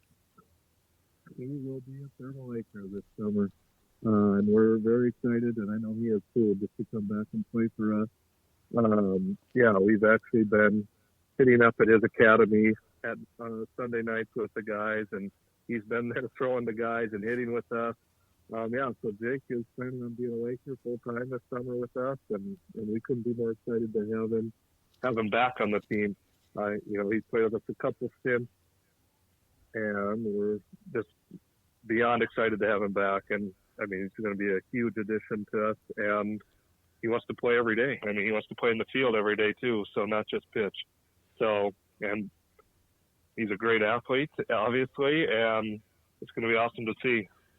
And I already warned Dave St. Peter that if he attempts to do what he did last summer, I'm going to burn down Target Field. Because I'm kidding, Dave. My next question is he done, trying to catch on with a Major League Baseball team? Yes. Yep. Okay. He is done. He's retired from playing professional baseball and has signed on with us, and he's ready to go. So, and last year we were hoping to have him, and he said the only way he wouldn't play for us is if he got on with a Major League team or the Saints. And of course, the Saints picked him up and ended up releasing him right before playoffs, but we couldn't get him. But that was a little bitter too there. But yeah, we couldn't be more excited to have him back with us, and it's going to be an awesome summer having him. Now, Charlie, let's start with that when we talk about this summer's team. Talk about pitching. Obviously, he's going to be one of your studs on the mound, and also talk about some guys that, I guess, make up the rest of the roster. Yeah, so, obviously having Jake's going to be huge. There's going to be couple new faces. We have a couple guys retire that won't be back this year. Blake Langerud's going to be done, which is really a big loss for us. He's been our starting center fielder probably the past 8 years, leadoff hitter. Mitch Johnson is another guy who's done. And other than that, we're pretty much everyone else is coming back and adding some new blood there and some younger guys coming in. We have a new younger catcher coming in, and Tucker Alstead. We're really excited about him. Couple new pitchers coming, one in Ryan Smith Hastings, and then another kid that I coach was actually an all-state baseball player that just finished his career with the Marines, is coming back. Austin Renler, we're excited for him. And then, pretty much everyone else we're returning. Our pitching staff from last year, Egan Bondi, Joe Grody, Danny Baumsta, Tyler Francis, and then adding Jake in there and a couple new arms too, another guy. We've got a couple interesting ones. So we have some teachers at the deaf school that live here that actually played college baseball and are going to be on the Lakers this year. So we're going to have a couple new players this year that are deaf. So this will be the first for the Lakers. One of the kids we've had before, he's played Legion ball in Faribault, just a very good athlete. We're very excited for him. And then some of the younger guys, Xander Fitzsimmons, we're excited about him coming back, and Jack Jandro. A lot of guys we do have. So yeah, we're very excited, and there's going to be a couple new faces at the ballpark, and obviously the biggest one is adding Jake Petrushka back. Now, Charlie, according to a stat track, your first base coach cost you about a run and a half a game. What are you going to do about that? That's why I got demoted. Yeah, he's now our bench coach. So he's been demoted from first base to the bench coach. So, Chris, anything you want to add about your team or talk to Charlie? How much time we got, Aaron? Oh, go ahead. No, I'm kidding. We're ahead of schedule. No, the thing I want to mention again is just that what I genuinely do love about this group is, I've watched this program develop from a bunch of us college beer swilling, hooligans to now it's a team full of guys with their kids, where all of our kids are playing and running around Bell Field, and they know every nook and cranny of that place. And it's just cool. And it's a team of guys that genuinely care about each other. And that's why I find that we're a pretty easy team to root for. Absolutely. Faribault is going to be one of the favorites in the DRS. Again, if you missed it earlier, St. Patrick going up to Class B. 10 teams. Is that right? 10 teams in C? Yep. So 10 teams in C. 4 are going to get to state. And again, Faribault is going to be one of those favorites to take one of those 4 spots. Charlie Lechtenberg, manager of the Faribault Lakers, here in the preview show. Charlie, thank you so much for the time. And, I might see you during the high school season. If not, I'll see you sometime this summer. All right. Thanks a lot, Aaron. And I think we are coming down to Elbert Lee for a doubleheader. So I'll probably see you there. All right. Sounds good. Thanks, See Charlie. you, Chuck. All right. Thanks a lot, guys. DRS preview show continues. We're going to talk about my favorite team in the league. We're going to talk about the Ducks. Manager of Montgomery, Greg Westerman, joins us. And Greg, a good evening and welcome to the DRS preview show. Yeah, thanks, Aaron and Chris. Good to be here.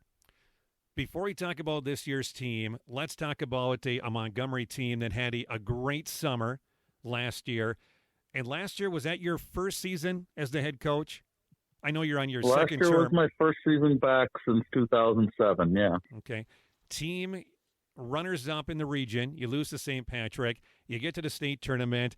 You lose a tough one to El Rosa, 3-1 in the opener in a game where you just couldn't get the bats going. Give us your thoughts on last season. Obviously, this Mallards program is going in the right direction. Yeah, well, we were really happy with the way things went last year. We had, we got a few bounces. We had some one-run wins. We guys stayed healthy most of the year. So, we had some things go our way, but we also, we kept guys in a position where they could be successful, and they came through. Now, Chris said that since you guys only lasted one game, they lost money at Belfield last season because the Mallard fans drink so many beers you guys for game really one. Put a dent into our beer selling budget. I got to tell you that right now. Yeah, we had a great group. Actually, it was nice to see our fan base grew significantly throughout the summer, and then they carried through to that game in Faribault. It's a mixture of young guys, mixture of a lot of veterans. I know we have guys that are in their 30s, guys that are having kids. Are the veteran Ducks still coming back this season? Yeah, I think so for the most part. Robbie Marshall, who moved up to Sudan, Minnesota last summer for a temporary job situation, is going to be up there again through this summer. So Robbie won't be around, but he's still in our heart. Ted Christian, another one of our arms, is not sure how much he's going to be available this summer, but otherwise, yeah, all of our other veterans are back. The Fleechek brothers, Iverson, Krochak, Tyler Bednar, who is going to make this his swan song season. Okay. But Tyler's back for this one. Now, I saw that you officially released him, but Eric Iverson hadn't been playing with the team for at least the last summer, correct? Yeah, Eric hadn't played for at least the last 2 or 3 summers. So, yeah, that was just a roster cleanup move. Chris, go ahead. So I know making a state tournament like that is obviously fun. It's fun for everybody. It's fun for the players. It's fun for you, I know, and it's fun for the fans. And just, in watching you guys from afar, obviously we play each other twice a year, but the fan reaction and them showing up, because I went to your playoff game where you guys beat Webster, and I looked around and went, wow, the Duck fan base is back, baby. Yeah, it was great. We had, like I said, it really started picking up throughout the summer. We had a few local families that were having family reunions at the park before games so they could come. We had to do a few extra apparel orders for those that were late to the bandwagon so they could get their green gear. Yeah, it was fun. No, Greg. Kudos to Aaron. Aaron's our Facebook guy, so he's got us out there That's right. finding fans too. Hey, when you have a good product to sell, it's easy. And the Mallards are definitely another team to reckon with in the DRS this summer. Any new additions, new faces on the team this year? The only new player we've got this year is Devin Whitus. He's a high school senior, third baseman for the high school team that joined us this year. So that's the only new signing at this time. Other than we do have an exciting partnership with the Montgomery Brewery coming up, so we'll have some little different beer selections at Memorial Park this summer too. So that's an important signing too. Although, Greg, I do have to bring up one issue, and it's because your concession stand is so close to the first base dugout where my kids usually sit. So you guys usually stick me for about $30 every game. So I appreciate that. So no, that's a good like you said pickup. So besides your beers, and I know you guys always have seltzers, correct? At the ballpark. Which flavor? We were arguing with Goracke earlier about what was the best seltzer. What flavor you guys got? We had to carry the Michelob Ultra seltzers last year, but with our upgraded liquor license this summer, we're looking at some other options. Okay. I think we're going to go with neutral. That's kind of where I'm leaning right now. That's a good one. I like that one. So Montgomery Brewing, are they going to be offering their beers in a can for sale at the ballpark? Yeah, we're going to start carrying their long ball lager and working on how this partnership can go, that we can get a custom labeled Mallard beer that we can have down there and at the brewery. Nice. Cool. I like that. Chris, any other questions? No, like I said earlier, you guys did a really good job representing the DRS. I know ideally you would have liked to play one more game, but I think you guys were in the top 3 for beer sales, despite the fact that you only had one game. But your Mallard fans kept showing up throughout the tournament, including Labor Day weekend. I saw a bunch of Mallard fans just there to watch baseball, which was really cool. And Greg, I know one thing about this baseball team, Montgomery. And like Chris just alluded to again, the excitement around town. It's where I live. I've been following Mallard baseball for a long time. The excitement, I don't think, has been this high in many, many years. So kudos to you. Kudos to the players. And with St. Patrick out, and I haven't asked a coach about this yet, with St. Patrick out, I mean, that's a big deal because you could pretty much every year not pencil them into the state tournament, but pretty much use permanent ink that St. Patrick was going to take one of the spots. I mean, it's a whole new ball game with 10 teams, 4 spots, and you know that the Irish will not take one of those spots. Yeah, it's going to be pretty wild this summer. I think all 10 teams have a legitimate belief that they should be one of those 4, and they all have the players to do it. And it's just going to see how things bounce this summer. Go through the pitching staff and just kind of walk us around the field of guys that you expect to be in certain positions. Yeah. Well, on the mound, it starts with us with Johnny Krawchuk. He's been our go-to guy for a number of years. With Ted Christian unsure this year, Derek Christensen will be another big arm for us. He's 39 now, but he didn't play for 9 years, so he's got a 31-year-old arm. He says so. He did pitch really well for us last year. And we're going to rely on some younger guys this year, too. Max Krautkramer, he's a high school junior. He threw some for us last summer. He's going to throw more for us this year. He's probably going to be our number 2 starter this summer. And he's hopefully going to be able to prioritize our games over some of his Legion games. And then Jack Barnett, who is pitching up at UW Superior, will be back down with us this summer. He was only able to be around for a few weeks last year, so he'll be back. And Dawson Pint will be another arm that we tap into pretty regularly this summer that we haven't in the past. So, we're gonna be younger arms, more lively arms than we've been in the past, and it should give us a good chance. Greg Westerman, manager of the Montgomery Mallards, here on the DRS Preview Show. Again, the Ducks, one of the 4 teams to get to the state tournament last year, and one of the favorites to take one of those 4 spots coming up this summer. Greg, thank you so much for the time. I'll see you a lot around the ballpark this summer, and thank you for joining us on the Preview Show. Thanks, guys. It was fun. Thanks, Greg. And that's going to wrap things up here on the Preview Show. Aaron Worm and Chris Reavers with you. And Chris, a lot of fun. And, as we record this, we know there's snow on the ground everywhere, and we're hoping that baseball comes here pretty soon. But what I love about this show, and I know you and me are both town ball fanatics. You don't need to tell us much about town ball to get us excited. But when you do a show like this, it gets the adrenaline going, and you can't wait for opening day for any of the amateur baseball teams. Well, if these last couple of hours that we've been spending, talking to every single manager isn't any indication of the strength of our league. I mean, that's what's so cool about the DRS is, once you walk between the white lines, we're all trying to win at whatever cost. But, off the field, we're all rooting for each other. I mean, I'm going to say this again. Every time I turned around at Bell Field last summer for the state tournament, I saw someone with a Union Hill shirt on or a Montgomery shirt on or a Webster shirt on. it was just cool because people were there to support town baseball. And that's awesome. That's exactly what you want. It's exactly why all of us are in this. None of us are getting rich off of it, that's for sure. But it was just cool. Chris, one thing about this show is you have to give the 4 teams you think are going to make it to state from the DRS. We always have predictions on the show. I'll go first. Okay. I'm going to go with Faribault. I'm going to go with Montgomery. I'm going to go with Webster. And the last interview with Mousy, and since they were just 1 win away last year. Get out of my head. And they haven't been there in a long time, I'm going to go with Veseli, which to say Veseli and Webster are going to the state tournament is something I think many longtime fans would never think people would say, but things have definitely changed in the right direction for both those teams.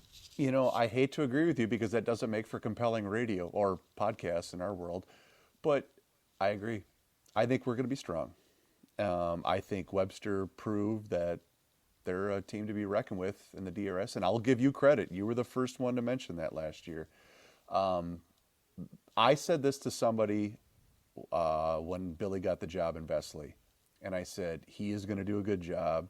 He is going to turn that program around, and they will be a force to be reckoned with. And because of the areas that they can draw from, you know, they're in that area where they just need somebody to take a hold. And this is not to discredit anybody that had that job before him. That's not what I mean. But he's the kind of guy that can steer a team into the right direction, and I'm happy for him because he's a lifer. He's a diehard. He does this because he loves baseball. So I agree. I think Vesely's a team that can make the tournament. The only one that I might feel bad leaving out is Union Hill. Okay. They always represent well. They always show up. They always have great teams and good players, obviously. And obviously I root for a guy like Dusty. He's a great guy. So are you going with the same 4 as me? Well, we can't do that, can we? Well, I know you're going with Faribault, right? I mean, you're going with your guys. Yeah. So who else? Yep.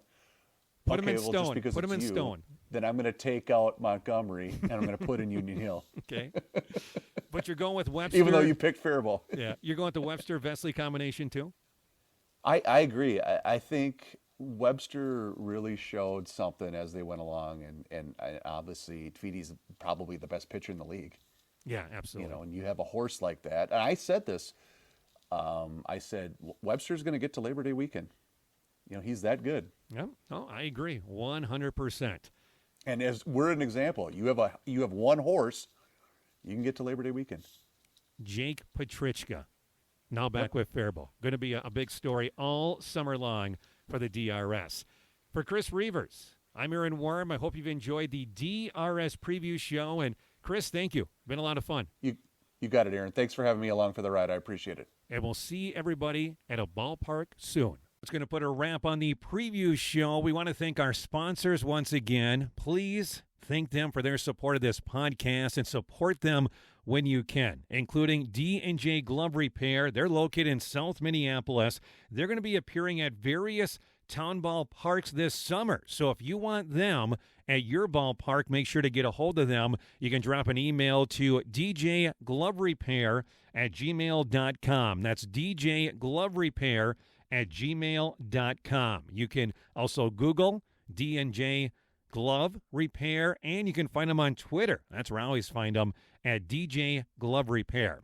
Eric Solheim Construction, new construction, remodels, decks, windows, and siding. It's the one stop. You call Eric, 952-292-0924. Above All Flooring, quality service in a professional package that's above all flooring.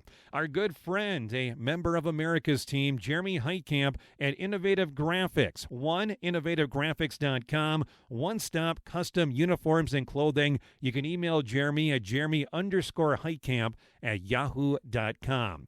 Want to thank Ron, that's RAHN, Professional Aggregate and Turf Grooming Equipment, working together to level the playing field. Now, their website is rongroomer.com. That's RAHN groomer.com, located in New Prague. And Boathouse Brothers Brewing in downtown Prior Lake, they even have like a wheel for a boat. You can sit in there, you can steer the wheel, and you can have yourself a cold beverage at Boathouse Brothers Brewing. Again, thank you to our sponsors, and thank you for tuning in to the DRS Preview Show for 2023.